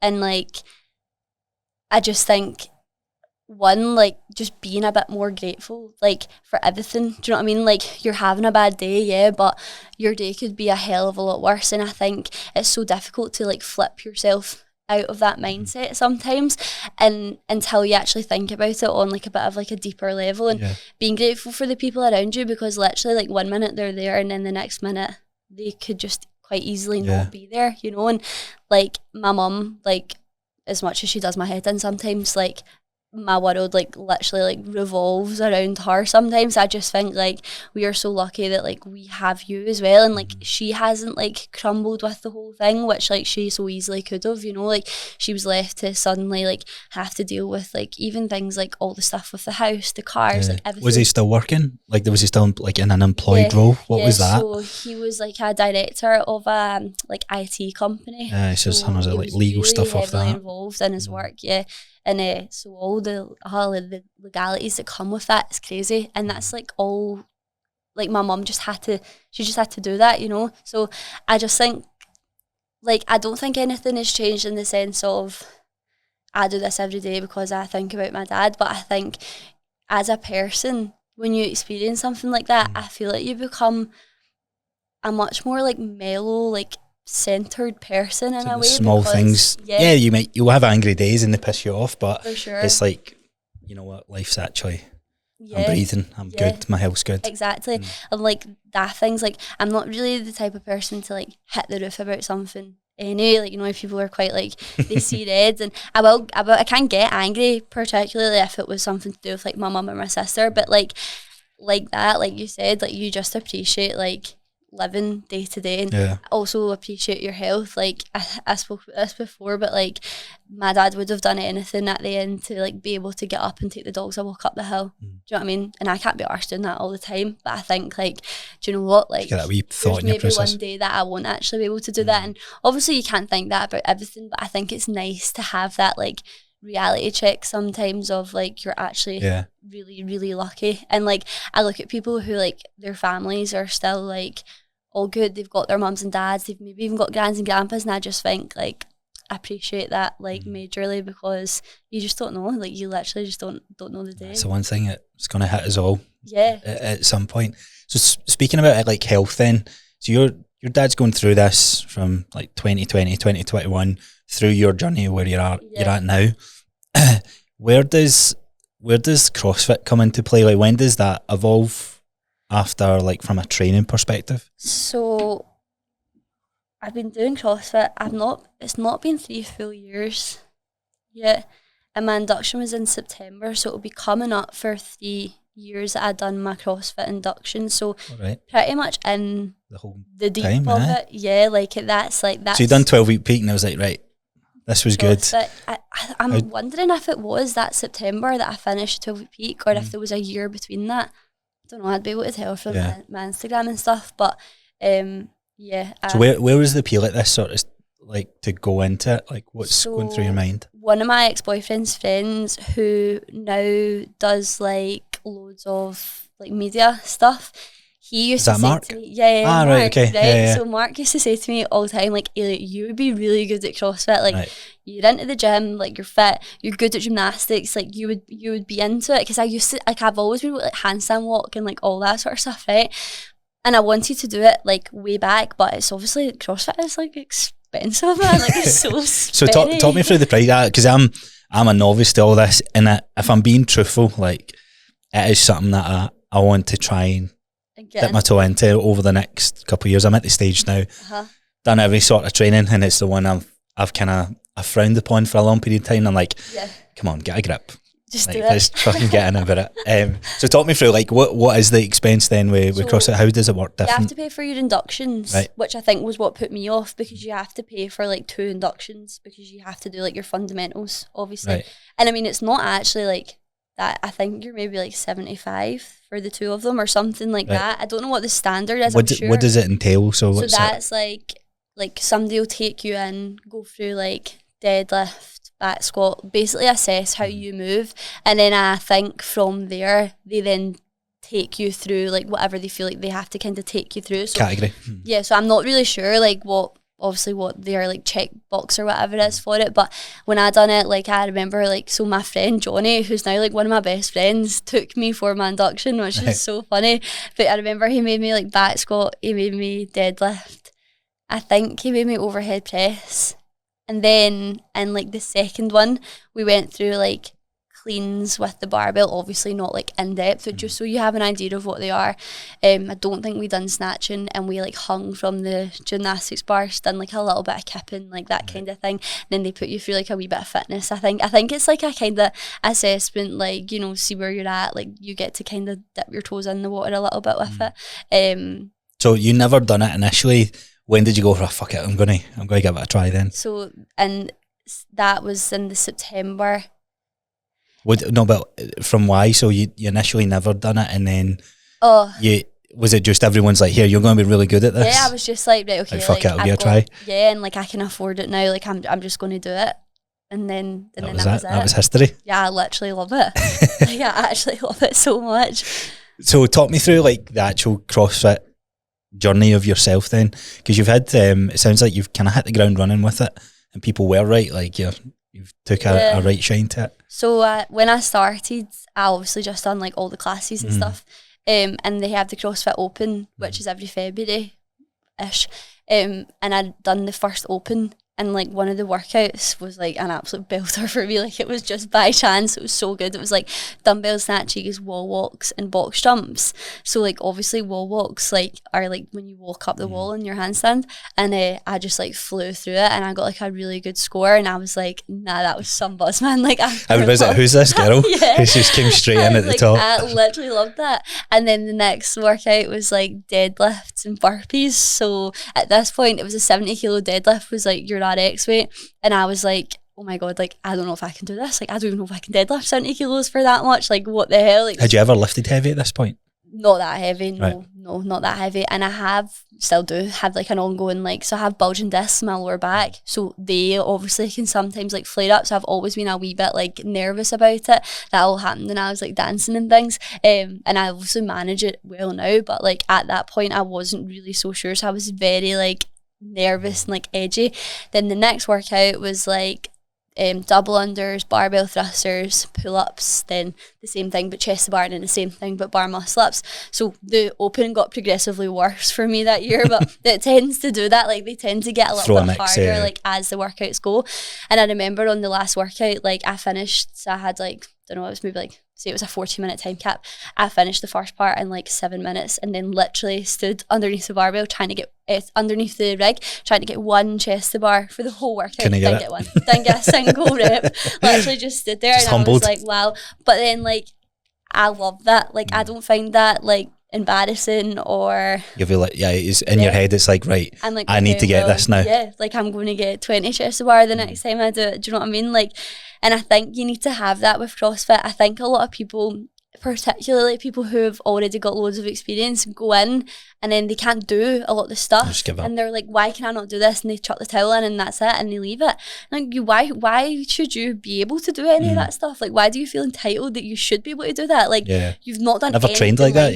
Oh, so why would you? Like, it's not embarrassing. Like, it's cool. Like, it gives you something to work towards. And see, to be honest, like, see, after I'd done like the whole dance school thing and theatre and all that, I actually don't care enough about what I look like to train for that reason. Like, I actually don't care.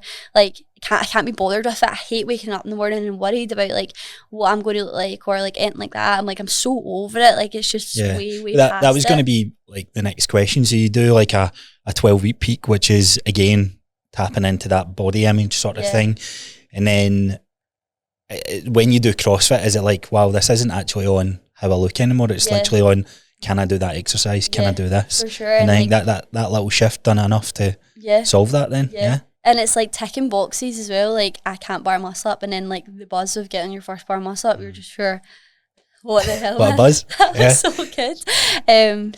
So that like totally removed me from like that mindset and having that worry. And don't get me wrong, more so recently I probably came back to that, but only because I like felt like I trained a lot and didn't look as athletic as what I probably would have liked to have looked. Like, I don't know, like, obviously I was super thin, so even when I started CrossFit, I think I was maybe only sitting at about 45, 46 kilos, so I had absolutely no chance with like any of like the Olympic lifting or strength part. And there's like a phrase, I actually sent it to the guy that coaches me recently, and it was like, CrossFit is a strength sport until you're strong enough that it becomes an endurance sport. And I'm like, that is such a good way of looking at things. So I basically done the classes, and then I started getting one-to-one personal training with this guy, Mark, who is also now one of like my best friends. And he PT'd me for months and basically took me from like being able to do classes and being able to be decent at some classes depending on the workout to being able to do like all the classes like at a decent standard. He got me like my first bar muscle up, chest to bar, butterfly pull-ups, etc., and we also gained like a load of strength and a load of weight like at the same time. So then I stopped doing one-to-ones with Mark, and I just went into Base Compete, which is like my gym's like competitive program, and I done that for ages right up until like 6 weeks ago, where I'm now back with Mark doing like individualized programming on Base Compete, because obviously that's just been like a gradual like progression the whole time, like just getting better and better, scores getting better, getting faster, getting stronger. But I'd like to like take it up to like the next level. And I've still got like far too big like holes and gaps in like my performance. Different aspects, so it's like, okay, fine, I can do everything, and when something suits me it can be good, but things still like my endurance underneath a barbell, or like my strength in like a 1 rep max or something like that, my power output on the machines, like a lot of the things that naturally are like bigger athletes are good at, like I still like fall because you got different body compositions and stuff like that. So I'm back with Mark now. Good. How does programming work in CrossFit? Because there's so much to go after, right? Yeah. How does the typical program sort of look like? Or is it something that you're just like, that's why I go to these places, they take care of it, I show up, I do it and that? Yeah. So for us, for like the Base Compete program, like we obviously will quite often like cycle stuff. Seems to be like, we obviously, the guys that run it put out like an information video at the start of each week, and it'll tell you like we're on week 4 of our 8-week cycle or whatever. So like a lot of the time we'll cycle obviously like back squats, deadlifts, like that kind of thing.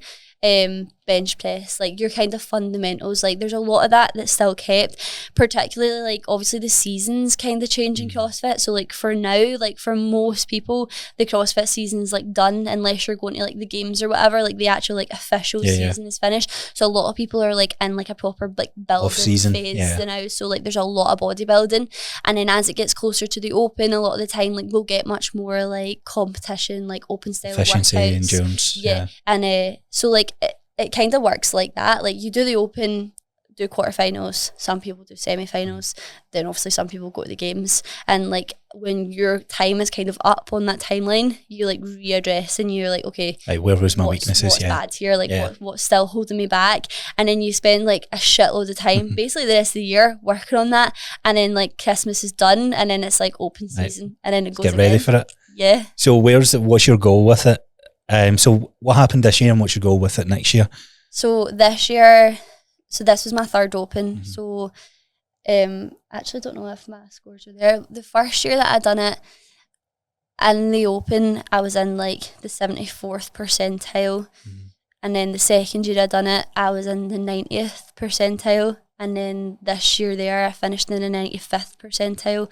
So that's like the top 5%. So like you used to be for the open to then do quarterfinals. You had you to be in said the that top they 10%. changed that. Yeah. They changed it to the top 25%.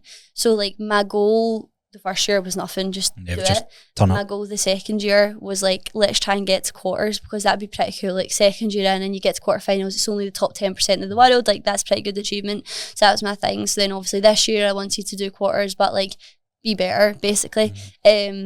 And that's like what I've done. So I've dropped like spaces like every single time. Good. Like going up like the leaderboard by like a good like couple of thousand between like last year and this year. So that's obviously cool.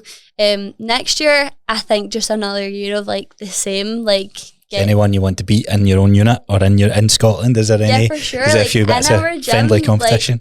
Like there's a lot of really, really good girls in my gym, and like I love it. Like I love the competition.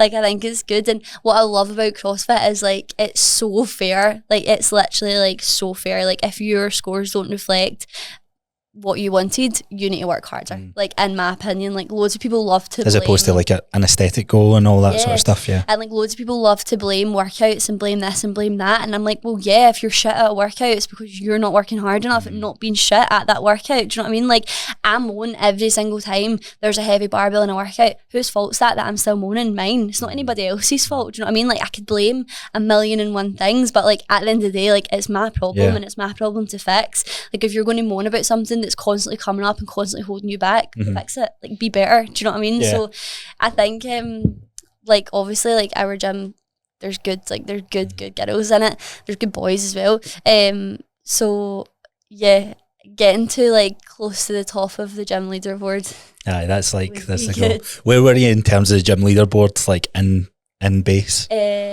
So I think this year, so it's hard because like is the workout there's so many different. It depends. So like there's some people from other gyms who are like registered under our gym, because see when you're putting in like teams and stuff, you have to all like be training at the same place. So if they were to then go to like semis or the games, they would all have to be from the same affiliate. So obviously if that was to happen, then they would have to be training like with us. So I think in terms of the actual girls who go to like our gym, who like train there regularly, I think I was like 4th maybe. Scratching the surface. Yeah, so like we're getting there. Yeah. Well, here's a question for you then. Why do you think CrossFit gets so much shade? From other people? Just from everyone, yeah. I think because a lot of people who do CrossFit are quite weird. Right. And I do you feel think like, so, yeah? And like I feel like they shout really loudly about stuff that they don't have to. Like I almost feel like a lot of people who do CrossFit like pull this spotlight like onto themselves a lot of the time. Like it's like the vegans, you know they're vegan. CrossFit's, like, you know they do CrossFit. Like, I'm just like, mate, shut up. Like you don't need to be that weird. Like, do you know what I mean? Like just chill out about this. Giving us a bad name. Literally. But I think obviously initially like when I started CrossFit, my dad was like, you're going to get injured. You know how many people are injured? Yeah. I went to a physio once that worked in CrossFit Glasgow, and she said that all the people that go there are all injured, blah, blah, blah. So I think definitely like the risk of injury, I would say it is probably higher. Well, it's going to be higher because you're pushing performance, but how much of that do you think that's down to the individual being lazy with a warm-up, being lazy with their mobility? For sure, yeah. Yeah, it definitely... Do you think it does come down to that? Yeah, I reckon there is part of that. And I also think like some of the stuff you're doing like is dangerous. Like you're swinging through rings, like it's going to be more dangerous than sitting on a bench doing bicep curls. You know what I mean? Like your risk of injury is obviously going to be higher. Like the things that you're doing, you're putting yourself at risk. Like I fell through the rings the other day and everyone was like, oh my god, Eilidh, because like I proper fell through it, and I'm like, well, It is what it is. You get knocked down a few times. Yeah, happen. That's the same way in the sport though, because if you look at your dancing days, the gymnastic days, like when you're performing at a high level, like there's like a fine line where it becomes unhealthy, not unhealthy, but more dangerous, more risk of injury. What do you do to try and stay injury free then with the things that you've got going on? So I get like regular physio for my back, and I get like cupping, that kind of thing. Like, do you think gutting works? I see a lot of controversy on it. I got it a couple of times. I didn't notice much of a difference. I don't know if it was just the feeling, the placebo, but placebo works, I guess. I don't know, I've had it like maybe like 3 times now. And like, I don't know, I'd like to get cupping with no massage to see like if what is actually happening. It's hard to tell because maybe my back feels a bit looser, but is that the cups or is that the fact you've just like given me a massage for an hour? Like, I don't know, you know. So I do get physio like often, and then I mean I should do way more for my warm up, but I rely on the youth on my side to not have to do that right now. But I turned 30 last year. That mobility session's getting longer and longer now. Yeah, I need to do more mobility. You know, I really, really do. When I get sore, I get like sore back and it shoots right down my legs, kind of like a sciatica almost kind of feeling. It's not, but it cross like body that. stretching is going. Oh my god, it's awful. And I'm like, why did I feel like this? Because I was just sat on my laptop all day, straight into worked away, and I've just jumped straight into the gym and not done anything. I warm up, I stretch my calves, and I do a few air squats, and I'm like good to go. That is not okay. Do you know what I mean? So it's like your client showing up and just going straight into a heavy lift. Literally, like I probably don't do enough, to be fair.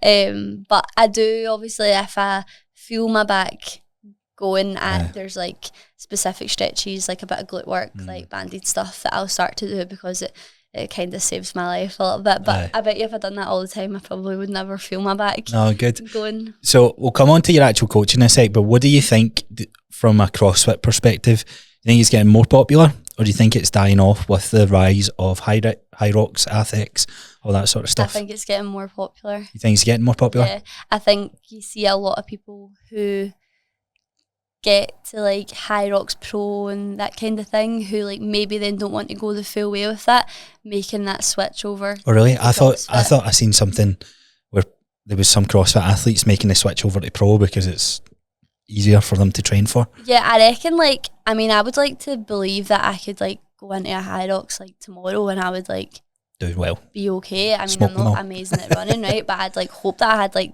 enough fitness. But I think the thing with High Rocks, like, and I do like it, and I encourage my clients to do it all the time. But I think like if you're somebody who like is super capable, like that must get boring to train for that all the time. And I think like it's obviously you do it and it's like rinse and repeat, and you do it and it's rinse and repeat. And I know for a fact that if I had like a half an hour long CrossFit workout and that was the only workout that I ever done, that was the only workout that I ever competed with, and I just had to constantly train for that one workout, I'd be so over that. I'd be so bored. And I think like CrossFit, like there definitely is like more and more people doing it, and like obviously some of the stuff like does look cool. Do you know what I mean? Like when you're like flying about overhead, yeah, like it does look cool.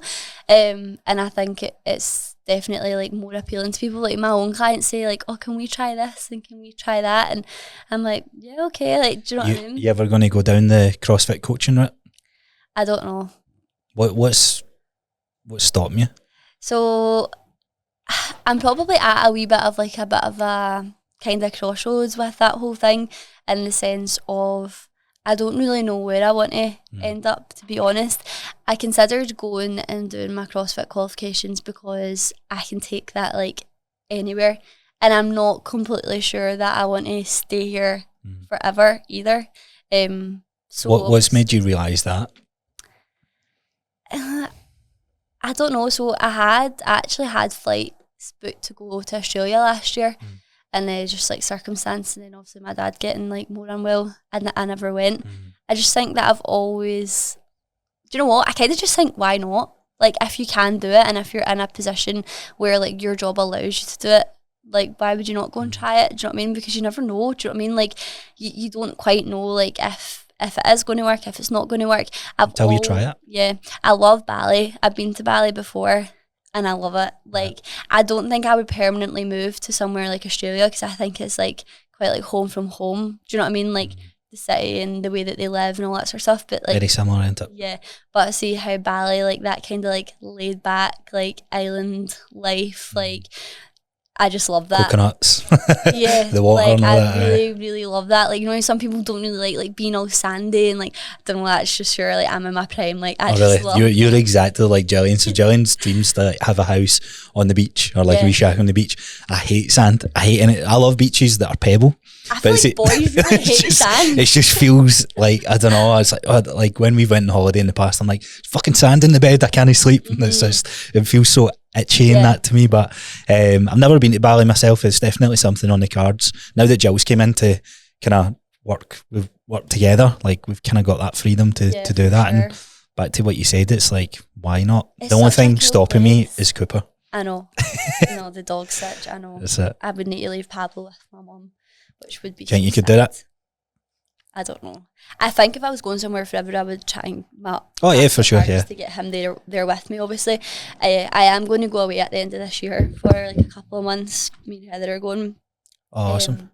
Yeah, we're going to go to Bali. Yeah. But like that, if I had my CrossFit qualification, I could like just go and coach in a gym somewhere. Do you know what I mean? It's quite popular over there, the CrossFit boxing, there's a lot of like good gyms and stuff. There's a couple in particular that are like really cool. But also obviously the appeal with like the CrossFit for me would be like to be able to do like online coaching with it. So I don't do any online coaching now because I just don't enjoy like body recomp stuff enough to like do it online as well. Like I don't mind so much in person because obviously I have that like relationship with them and I see them and we get like all the perks of like seeing people in person. But I don't do any one-to-one at all now, and I don't want to dive back into it for like body recomp. It's just not my thing.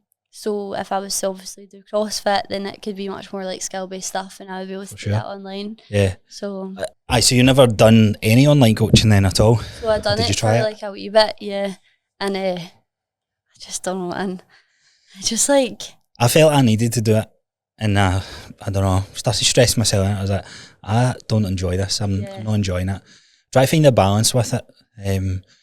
I'm assuming you do like check-ins or some sort of check-ins with the group stuff that you do. Yeah. So talk us through, like, what does your structure look like if girls come to you? So if they come, then the like entry level offer to them is small group training. So that launches 3 times throughout the year. So it launches in January and then it launches again in April and then it launches again in September and it runs for 12 weeks at a time. And that is like, don't care where you're at, what you know, what you don't know, come in, like we'll get you sorted, like doesn't matter.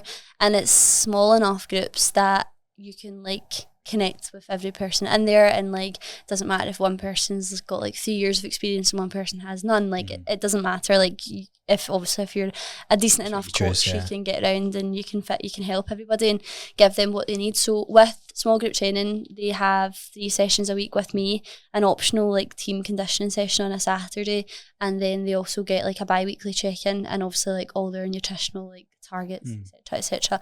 So that's small group training, and then from there you've then got small group advanced, which is my like photo shoot program. So that launches twice a year. So it launches in January and it launches in August, and then it runs for 4 months. So it's a 16-week program, and they also have like a 4-week like pre-program. So it's 20 weeks in total, really, if they follow the program from the beginning.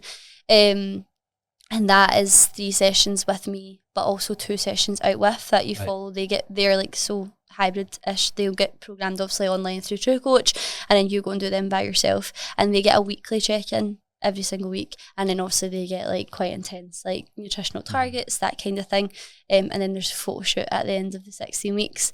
And then you have the hybrid group, which is like a lot of people have transitioned now from like small group training, small group advanced through up to hybrid. And like some of the girls I have done like 3 small group trainings, then they've done small group advanced, and then they've been in hybrid for like over a year now. So it's mad, like they've been with me for a really long time.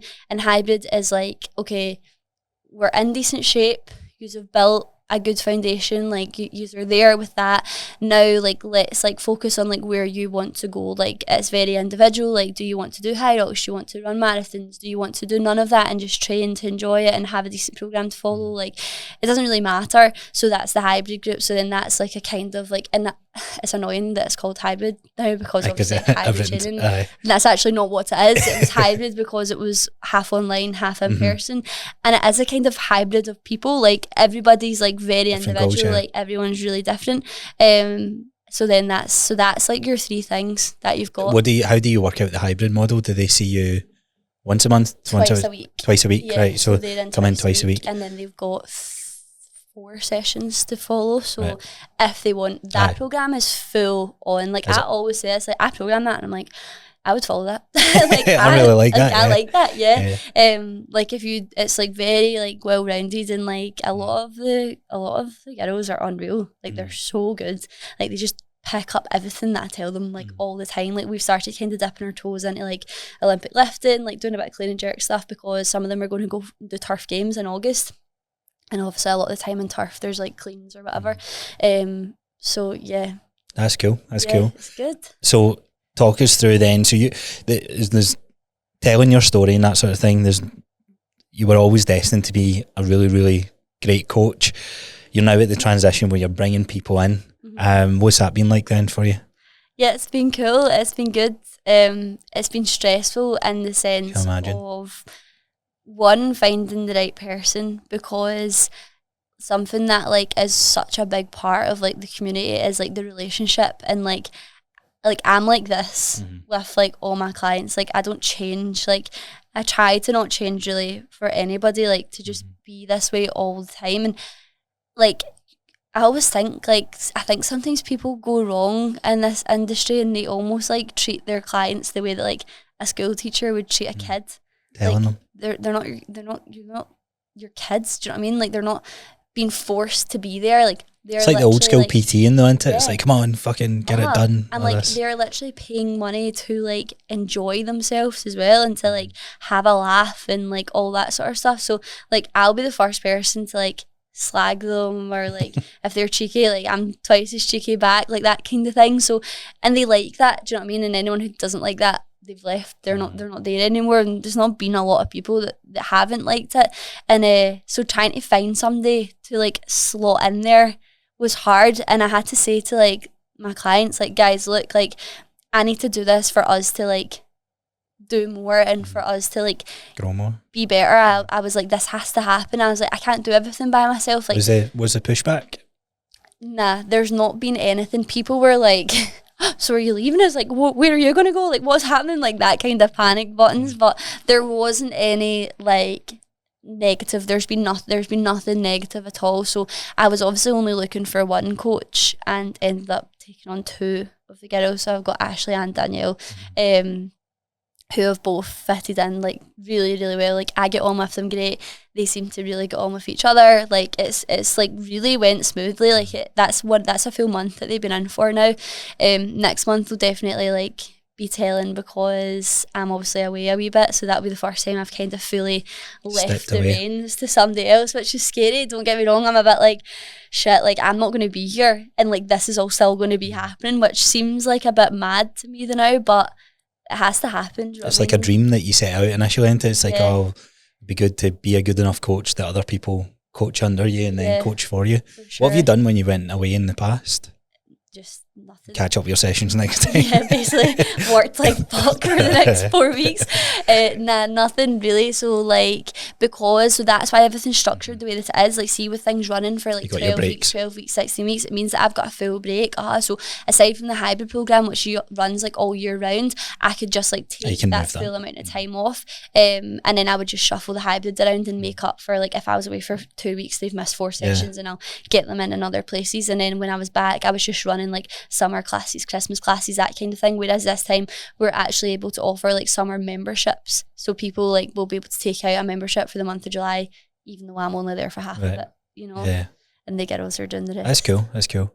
What's the where did the models come from? Is this just trial and error? Have you modelled it off someone, they helped guide you through it? Nah, do you know, I've never had anything like that, like any like mentorship or anything like that. I done the MTN coaches thing that they done. Oh, they done it at the start, yeah, David to be said honest, that. I probably wasn't there yet to like even get much like benefit from it. Like I was still like just like writing down like gym plans for people, you know, like I wasn't quite like on the ball with that.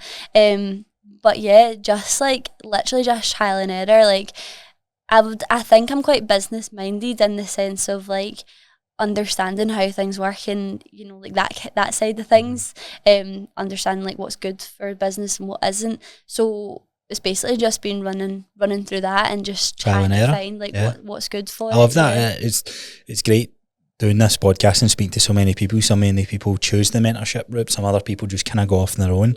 It's quite cool to see. It's like, I guess this comes from that word I said earlier on, your life experience will shape what it is that you want, which is cool. Yeah, for sure.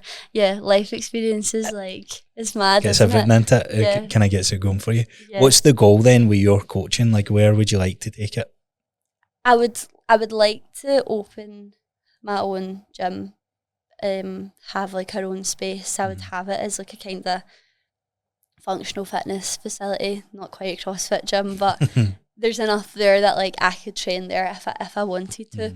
And much to like people's disbelief, I'm not a female only coach. Like people always think this, and I'm like, I actually am, and I've never advertised that anywhere. I've never said that. Like, I'll have a joke, like, when the guys in the CrossFit are like, oh, can I come? And I'm like, nope, girls only, girls only. I've actually got Blair, my client Blair, and he's just hilarious. He just I see him in your stories, he gets right involved. He loves it, so I'm like, nope, girls and Blair only, like, that's it, it's just girls and Blair. But it's actually not. Like, I would train guys, like, and I think if I had the facility that I like envision having one day, then it'll that be more probably appealing. will come. Yeah, whereas right now, like it is quite like a feminine space. Pinky, it's pink and it's like there's all that. There's obviously all the girls there. But for like the hybrid program and the hybrid classes and stuff, there's no reason why a guy couldn't follow that. Like they would get just as much benefit out as like a female following it. So yeah, I'd like to open my own space. I'd like to be able to bring on, whether it's the girls that are with me now, like if they're still there or whatever, I'd like to bring people on like full time and have like the ability to like, if people wanted to get like one-to-one coaching and stuff, be able to like have them being coached underneath the gym and then like give clients out to my staff, like that kind of thing. But really like my thing is, the forefront of like my mind has always just been like having a comfortable space for people to train, because I know what it's like to train in an environment where people maybe aren't super nice, they're not super friendly, and they're not super welcoming, and I just think like it would be so shit to have to like turn up there like every single day and be in that space. So yeah, having somewhere that girls are comfortable and that they can come and, you know, they feel good. What's been your experience like from being a girl in the space of CrossFit that seems quite masculine and all that sort of stuff, or just I guess in PT in general? Speaking, I'm trying to think who was the conversation we were having it with. I think it might have been someone on the show or someone out with us that getting into PT, and it was like when they worked in a public gym and that sort of stuff, it's like, oh, girls can't do that, the guys need to do this. This was way back in 2013, 2014. You never kind of worked in a public gym. You've kind of went into like the small box, your own community. Have you experienced much of that at all, or has it been all right? Not massively. Like you'll get the odd comment like, "Oh, what do your clients do? Like booty band workouts?" Like, so there's still a bit of misconception. And I'm just like, yeah, shut mate. Like, do you know what I mean? Like that kind of thing. Says more about them than what they're trying to say. It's so daft, and like you still get like the odd, like you go to like a family party or something, and there's like the old bodybuilder, like, do you know what I mean? Like that, if you're functioning, there's like some old guy like, oh, I used to like, I'm sure you did, mate. Just your times have changed. The conversation. But yeah, in terms of like work, I think people are like, I haven't had anyone who I haven't felt is like giving me a chance. Good. I've definitely felt like I've been in situations and environments before where people have like very much a preconceived idea. I think like when you are like a female and, you know, like you maybe dress a certain way, or like you do your hair, you don't look like, you know, like if you've not made an effort. I think sometimes when you actually make an effort with your appearance, it gives people like the wrong idea of you. Like I've always kind of found this, like they almost are like, oh, like she's going to be dumb or whatever. And I've never really felt like anybody's like not giving me the chance, but I have definitely been in situations where you feel like people are surprised by like how much you do actually know, and like you're not just like a daft wee girl, do you know what I mean? Which is nice, because I just think it's almost like a good feeling when you kind of feel like that. In terms of CrossFit, nothing really. Like the guys that I train with are like, they're so good, like they're unreal, man. Like I literally love them, like, and they're so comfortable like with themselves and like with like almost like their masculinity, that like you don't like phase them at all, do you know? And like me and Heather speak about this quite a lot. Like I think it's hard in this day and age, and like especially for like a female like ourselves, like I probably give off quite masculine energy as a female, just because like you're self-employed and you know, like there's so many reasons, like you're quite like self-sufficient, you're independent, like all that sort of stuff. And like I think a lot of the time like guys can find that quite not threatening, but like it's a bit like, oh god, I'll just leave her. Yeah, do you know what I mean? So sometimes I find that, like, see if I post like me training on Instagram or whatever, like sometimes like guys will reply like asking like what weight that is, or like they'll ask something like daft like that, do you know what I mean? And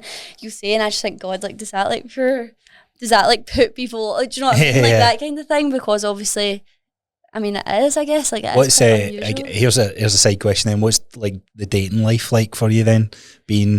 Having your own business, being killer athlete, all this sort of stuff. Is that been quite hard to find someone then? Yeah, I feel like it is hard, you know, like it is hard. And I think like, I don't know, one, I probably am quite picky because, again, high standards and all that. You can't be back squatting like more than your boyfriend. Like that just can't happen, right? So that's they need to up their game to like contend with. What are you back squatting? So if there's anybody listening, they've got a boundary that they meet you at. No, I'm just like, that is obviously something, and I think it's difficult because like you do want to find somebody who trains, but then like you also, there could then obviously be like cons of that as well, do you know what I mean? And it is hard, like it is hard. It's definitely like it's a funny kind of world, and I think for me, like we obviously are picky, but then you're also busy,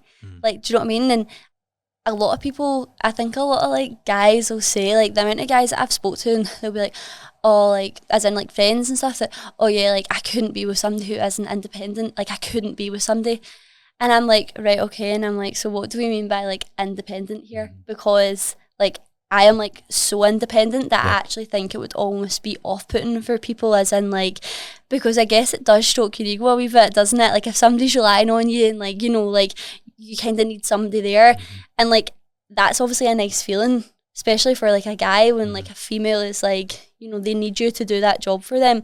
And like I've had no choice but to like have to be independent, so I'm like, well, I don't really need anyone to like do anything. So that's obviously difficult too. And then like the time that you obviously need to commit into, like, I think that's the biggest one. I think me and Jill are very fortunate. We've been together for 12 years, and I only made this leap into my own business 2-3 years ago.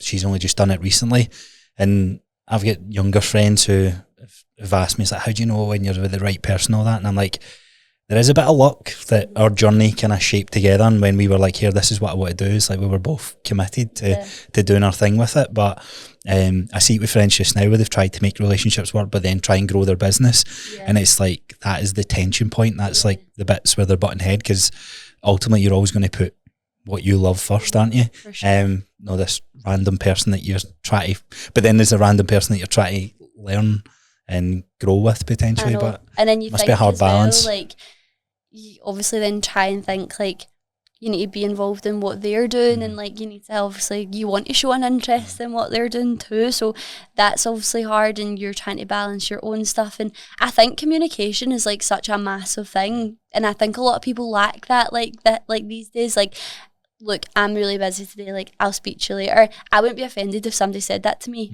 but I think a lot of people like would tiptoeing, be, people pleasing. Yeah, and we're obviously on this like whole social media thing where people are like glued to their phones. And do you ever see those things on Instagram, and it's like nobody's too busy to reply to a text, like everyone's glued to their phones, like if they wanted to reply they would. And I'm like, that's bullshit. Yes, like, but if you get 40-50 clients, so that is the it's the most hardest thing to do literally, ever. like you're maybe on your phone all the time, but you're on your phone working as well. Like you're not on your phone. You know what it's like when you get like texting back and forward with somebody, and then before you know it, like half an hour's gone, and you're like, reply in your head and all that. I'm just like, how is that? Like all that time's gone, and all I've done is text this person. So that's difficult. And I've found as well, like dating before, people will be like, oh, but like, do you really need to do that? And I'm like, yes, like it's my job. I wouldn't say to you in the morning, like, do you really need to go to work? It's not an understanding. Do you think you need someone that is on their own business journey, their own self-employed journey, for sure, to understand it? Yeah, I think somebody who's like in the same kind of mindset, but like really important that they're willing to support you as well, and like you're willing to support them, because everyone's going to have ups and downs at different points. And I think if that person isn't like willing to be there, like when you're down, it's a bit, you know, like, and you are for them. And I think too, like there's one time I'd been like kind of seeing this guy, and it was bad news. Like it was just not good. Like, and I was like really, really hurt after it.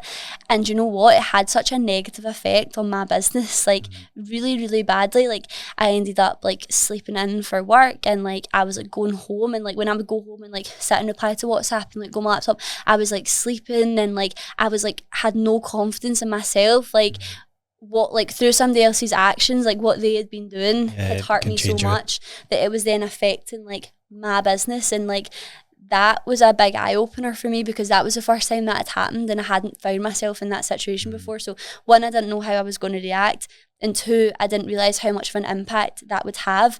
So for me now, like to try and trust people, and like obviously you're not just trusting them so you don't get hurt, you don't really that bothered about yourself, but when it's then affecting like your business, your reputation, because once that goes, it's hard to get that back instantly. And I'm so lucky that it didn't go when that was all going on, and I thought I could have let one guy literally like ruin everything that you've built. And I'm like just trying to find like somebody that you're willing to like trust to like, you know, not do that and to not hurt you like that. It's hard as well, because there's so much lying on it. Other people can maybe just phone in sick to their work that day, I know, if you will, or whatever. I need to take time off, and they'll still get fully paid, and they can come back when they're mentally ready. And it's completely different, isn't it? You know? It's different. Yeah. So stay-at-home husband that can back squat more, maybe no, up there. Stay-at-home husband, that's the egg. No, definitely not. So one kind of the last thing maybe to finish on is the like bugbears from yourself of what you see in the fitness space then just now. Is what kind of comes to the forefront of your mind? So I feel like they now see, because it's so easy to make content look good, I feel like so many people are suckered into things just because they made a good short. Yeah. And it really annoys me. Like sometimes I see people talking about things and I'm like, that is literally not true. Or they're talking about like, they're showing an example of like a movement, and I'm like, what? Like that is like a nonsense. Do you know what I mean? Like it's just false information. There's like super bias as well from like one tiny wee bit of experience. Yeah, like it's like cause it looks good and the lighting's good and like they're in a cool gym. I'm like, oh my god, like the amount of people that are going to like jump on that and believe it. And also PTs trying to show off to other PTs. Like see when I watch videos of like coaches and they're like speaking and they're using these massive words, and I'm like, bro, like I don't even get what you're saying here. Dumb it down, like man. why are you doing that? Like who are you trying to impress apart from like whoever's following you on Instagram in the same industry? And like I just think like, Molly, then are you actually in the right headspace to be helping people, or are you just trying to help people to like help yourself? What do you want to, like, who is it that you want to help then? So it's guys and girls, but from the girls that you've trained, like you've trained like well, how many people you got kind of going on just now? I've got, well, right now there's like 110 clients. Right. Across like the small group, the hybrid and the small group advanced. So it's a lot, but like I love, like, obviously it's just kind of naturally happened, but I see the fact that like so many of my clients are like of similar age to me, like they're probably like a kind of 10-year like age gap, and they're all like young like girls, like just for living their life and like feeling good, feeling fit, feeling healthy. Like I really, really love like that balance. Like I love it. And I had a bit of stick recently about doing the photo shoot challenge. I was going to ask you about the photo shoot, coming from like the background that you've had yourself then. Yeah, so, and it actually really, really pissed me off. Like it really, really bothered me, because it's like for everything in life, there's obviously there's a level, isn't there? There's a scale. How extreme are you going to take it? And people are like, why are you doing a photo shoot? What's the need to be doing that? Blah, blah, blah. And I'm like, okay, so one, a lot of people, like whether you like it or not as a coach, a lot of people, general population, are still enticed by the aesthetic transformation. Like that's never going to change. Like that is like hammered into like humans' brains. Do you know what I mean? Like I've had so many girls who have joined me to get an aesthetic transformation, and we've got it, we've done it, and then now their mindset is like so far from like being bothered about aesthetics, but they would have never done that full circle if they hadn't came through the doors in the first place. So I'm like, sometimes you have to like give people like a taste of like what they want to then be able to like have them trust in you enough and open their eyes to like look what else we can do. Do you know what I mean? So the photo shoot, like the small group advance, like the photo shoot's like a tiny part of it. Nobody is on like poverty calories. Like I think my lowest girl was on like 1,500 was like the lowest that any of them dropped to. That's a bulk for some girls. Literally, right? And then like they all looked amazing. Like they were super healthy. Like nobody was like under eating or malnourished or anything like that, right? And like I also like, obviously there's justification for some people to like to do that and to like put people through that, and they feel like they're experienced enough and they're confident enough that they can get people through that and then get them healthy again, and that's cool. Like I also don't think that there's anything that wrong with like if somebody mentally is like comfortable to do that and you've got a coach who's capable of taking them through it, fine. Do you know what I mean? Like if you want to go that extreme and get that kind of result, then that's cool, but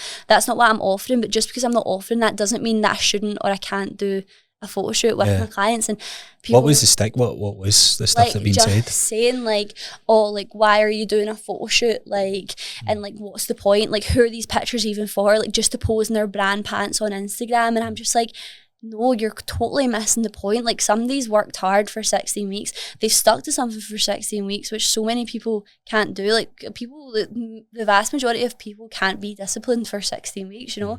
And I'm like, they're documenting that journey, they're documenting them looking great. It's not all about being posed in their brand pants. Like yes, of course they're going to get an after shot, because why would they not? But then it's like they've got their gym clothes on. We actually done a conditioning session at this photo shoot that I just done, like because that's like they train in a kind of functional way of training. So why would we then be like doing, you know, dumbbell bent over rows when they do that once take a the week? action shot. Do you know what I mean? So like we changed it. We changed the way that we done it. But yeah, a lot of grief. A lot of comments, like snidey comments. From people you knew or just people that follow you? People that I know and like people that I train with. Right. So they're like writing, not people that I specifically train with, people I get what you mean. That industry. So I'll be honest with you, like way back when, I think everybody does this from a coaching perspective, you think my way's the best way and all this sort of stuff, and I'm not a buy-in of, I don't do before and afters personally, but my mindset before was it leads to unhealthy behaviours. It's just this one blanket statement thrown. And the more I've spoke to people like yourself, like Heather, like David, and actually seen it, like how, one, from a marketing perspective, and two, how people can be coached through it, I kind of started to realise, I was like, so what it is actually, if it's someone's goal, then go for it. I still think from a coaching perspective, there has to be a lot of integrity from a coach. Like you said, like there can be photo shoots that people go after and it's like really aggressive dieting that can lead to body image issues, but that can happen to anyone. You going through it yourself and hearing your story, I would pretty bet if there was red flags coming out from a client, would you intervene at that point then, I would imagine? Yeah. I would have no issue in telling somebody like, we're not doing this anymore, like you're going to work with me one-to-one and we're going to make sure you're okay. And that's the thing I kicked myself at, because it must have been way back in, I don't know, episode 60 or 70 in these podcasts, and I've just like had this very arrogant opinion of that anyone that does a photo shoot has no integrity and it's just to get a before and after transformation and market themselves. But you said something it plays in my mind all the time. It's like I could market not a photo shoot, but like a fitness transformation and get a load of other people that will potentially want to work with me, bring them in and then get the trust built up and then nurture them through this healthier, longer lifestyle. And it's hard to like find the balance with that. So, but it's also frustrating, I would imagine, from your end. It's like, here, don't tarnish me with that fucking shit show because of what I do. I think it's really interesting, like a couple of things, like first thing, I think it's rich coming from anyone who's like really involved in a sport to the point that they're like obsessed with it. Like I'm obsessed with CrossFit. I love it. Like I would cancel plans to make sure that I hit my training sessions, right? Nobody's calling that unhealthy. No. But if I cancel plans because I didn't want to go out for dinner, because I didn't want to go over my calories, I've got an eating disorder. Yeah. I think that's bizarre, isn't it? It's so like what's tied to aesthetics? Yeah. What is surely then obsession in general is just unhealthy. And I think so many people that, and I don't think it is unhealthy at all, but if you're going to call one type of obsession unhealthy, then it all has to be like people that are like full-time athletes or like are going that way, like, you know, are training like them, whether they are a full-time athlete or not, they might be training like one, like they're obsessed with that. They're obsessed with their sport, they're obsessed with being better. And like there's also like risks that come with that. Like, I mean, you hear like athletes that have to like drop out their sport because their mental health is on such a decline because their training's too much. Everything's got unhealthy aspects. And like then obviously like the injuries and all that sort of stuff. So I just think like, who is somebody to sit there who trains twice a day, 5 days a week and is obsessed with the sport, quite rightly so, that they're doing, to then turn around and say to me, that's unhealthy, like you're going to end up giving like unhealthy obsessive behaviours to your clients. Like what? What are you doing? Do you know what I mean? I also think with social media, it's cool to, well, what's popular, it's either you agree with something or you disagree with the masses, and more like it's almost like a flex that I'm better than you because we don't do photo shoots and that. And I think that's why I love podcasting, because you can open up this conversation. So I don't think I would. I've got a photo shoot bit at the back there, just from a studio perspective. I don't think I'll ever do it with clients. It's never my style, but it doesn't mean it's right or wrong. I think what I guess question back to you then on that front with the body dysmorphia and that sort of stuff. Do you think it can enhance that, or it can't? Because that's the main argument that people make. I think if a bad coach is coaching them through it, it 100% can enhance it, yeah, for sure. Because I can guarantee that some coaches will just blanket everybody's calories, not take anything into consideration, not actually get to know their clients, not get to know like their history. Like, you know, if I was to go and do something like that, I would really hope that whoever was coaching me would listen to me being like, okay, so before like I was really underweight and I probably did have a bit of an eating disorder, etc., and take that into consideration, because I would, you know, if I was working with somebody who said that to me, you got that perspective, that would be like at the forefront of my mind, for sure. Is it empowering then? Like, do you see it like more of an empowering exercise for the girls that go through it? I think so, yeah. And I think like it's confidence, isn't it? Like this day and age, like you're knocked for everything, man. Like people do anything and it's negative, and people can't.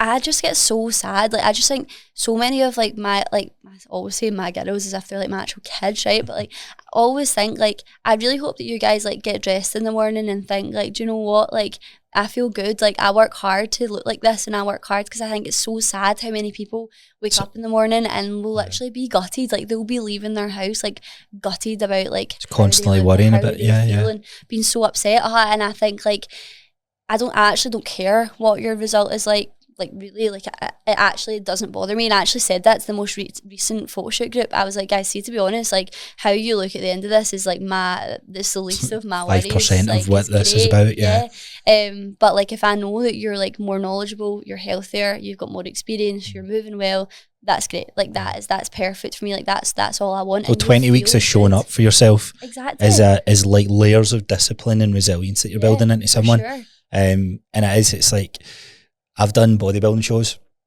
and hated the way I looked, and when we got married was one of the first times I was like, well, I actually feel good. I'm strong. It's like, I know I look good, but I don't have this obsession over every reflection I'm walking by, because that's what that had done for me from an earlier stage as well. And I think just that my experience is like, right, there's no need to go through that, so I'll try this whole focus on performance, focus on strength side of things. Last thing to finish on then, what makes for the girls and everyone that you train, what is like common traits that you see from them of those who become successful? I like asking this question because we get such a diverse audience and different way of getting into shape or getting stronger, getting healthier. What's the common traits that you see as a coach? As in for the people who are successful? People that ask a lot of questions, because you know that they're like invested, like they're not going home and they're just switching off to it and thinking like, oh yeah, whatever, that I've been to the gym. They're like thinking, they're asking, and they're like diving like deeper. Like I always says to people, like, actually done a seminar with the girls last week about it, like you have to commit to like your own journey and to your own knowledge as well, and that's the biggest thing. Like for me, for like what I would deem as being successful, like in my gym, like I think like you have to like take control almost of like your situation. Like I'm there for guidance, but you need to be the person that is like ultimately like controlling that situation. And I think to be able to do that, you have to learn, like you have to know. You can't just rely on me read saying, a piece of paper, okay, this is my reps for today. Exactly. Like learn how your body feels. Like I say that to girls all the time. Like I think females especially, like more so than males, obviously we all like have like our menstrual cycles and all that sort of stuff, and I think like you know your body so well, and like recognizing the patterns, recognizing like when you're hungry, like when you're dehydrated, like you know all that sort of stuff, when you're tired, when you're fatigued, like is your pain like an injury kind of pain, is your pain just like a bit of fatigue, like that kind of thing. I think people who just like wait for answers to come to them are the people who wait in the same place for like a really long time. But whereas yo-yo and fall off and that, yeah, for sure, like that's probably the biggest thing for me. Like it's never like, because sometimes the person who's like the most committed, the most driven, the most obsessed person, like if they're just obsessed with the information that you're giving them, eventually you're going to need to stop giving them that information, or something's going to happen that you're not going to be there. So then what are they going to be obsessed with? Do you know what I mean? Capable with her. Yeah, like they have to learn for themselves so that they know. Like I would actually like to have my clients that are in the hybrid group like adjusting their own calories and adjusting their own macros and stuff. I mean, I do it, like you know, Mark's there to give me guidance if I need it, but like generally like I'll do that You've myself. got your own intuition that you knows what's better. Yeah, and obviously I know I'm a coach, right? But like there's other people in that same situation who aren't, and I think that's blindly follow. Yeah, like that's what I really love about your models. You've got like this advanced stepping stone. It's what I want to build with like the next part of my coaching is like the smaller group coaching, but have like levels, because the face-to-face element, you can guide someone through that. Sure. And the last part of the journey is like, here, you're ready to kind of fly on your own. Like, I'm here for you. You training and that, like come here, like enjoy yourself. Anything you're not sure of, pop in.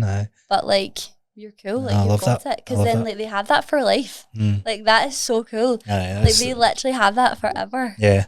Well, it'll be interesting to see what you do over the next couple of months, and it's Nashville next, isn't it? And then Bali later in the year then. I'm going to Greece, exciting? And then I'm going to Nashville. Awesome. Are you going with Heather to both, or? No, Greece, I'm just travelling myself. Are you going on a solo trip? Well, oh yes. Right. We'll call it a solo trip, right? That's pretty cool, right? And then Bali later in the year. Well, awesome. What's coming up for you then in the next like couple of weeks and months? You got another Laughs and Lifts event coming up? No, so we've not got anything. I think Laughs and Lifts, once we get back from America, I think I actually got a camera. We're going to vlog. Oh, the vlog one? That vlog. So it's right, so you can't get the SD card in, so you're off to a good start. I fixed it. So yeah, I got a camera. So we're going to vlog that. I've got Proving Grounds qualifiers coming up, so that comp will be happening soon. I've got Marbella Championships in October. Awesome. I'm currently on a swimming journey because of all the athletic things that was in there. I cannot fucking swim. What's in there, Marbella one? An open water swim. Right For now, how long? I will drown. The last year it was 400 metres. The event hasn't been released yet. Oh man, that's I fucking can't swim far. as well. I know. I've been going to Toll Cross every Thursday, drowning, like literally drowning. Although yesterday I managed 7 lengths. Like I swam up and down like 30 times or something, but 7 out of the 30, I managed to go from the bottom to the top without stopping, and I kept like the same crawl. See, that's what makes me want to jump into the CrossFit world, because it exposes you. They've gone, here mate, you've never swam before, and you never will swim unless it's in a competition. So it's there, get it done. Yeah, I think it's like a trail run into a swim. That's insane. So I actually have a wee swimming cap and goggles and like a wee thing to clip around me that keeps me like, as you're running. The void or whatever it's called. Yeah, that thing. So I need to. That's my thing from now until it's over. And then Proving Grounds, if we qualify, will also be in October. Yeah. Good. Well, I'll put all the kind of links to your social media and stuff in the show notes and stuff. Can people join your group if they're interested then? Yeah, I've got summer memberships just now, and then everything will relaunch in like August, September. Cool. So. I'll put everything in the show notes, but thank you for coming on. Thanks so much for having me.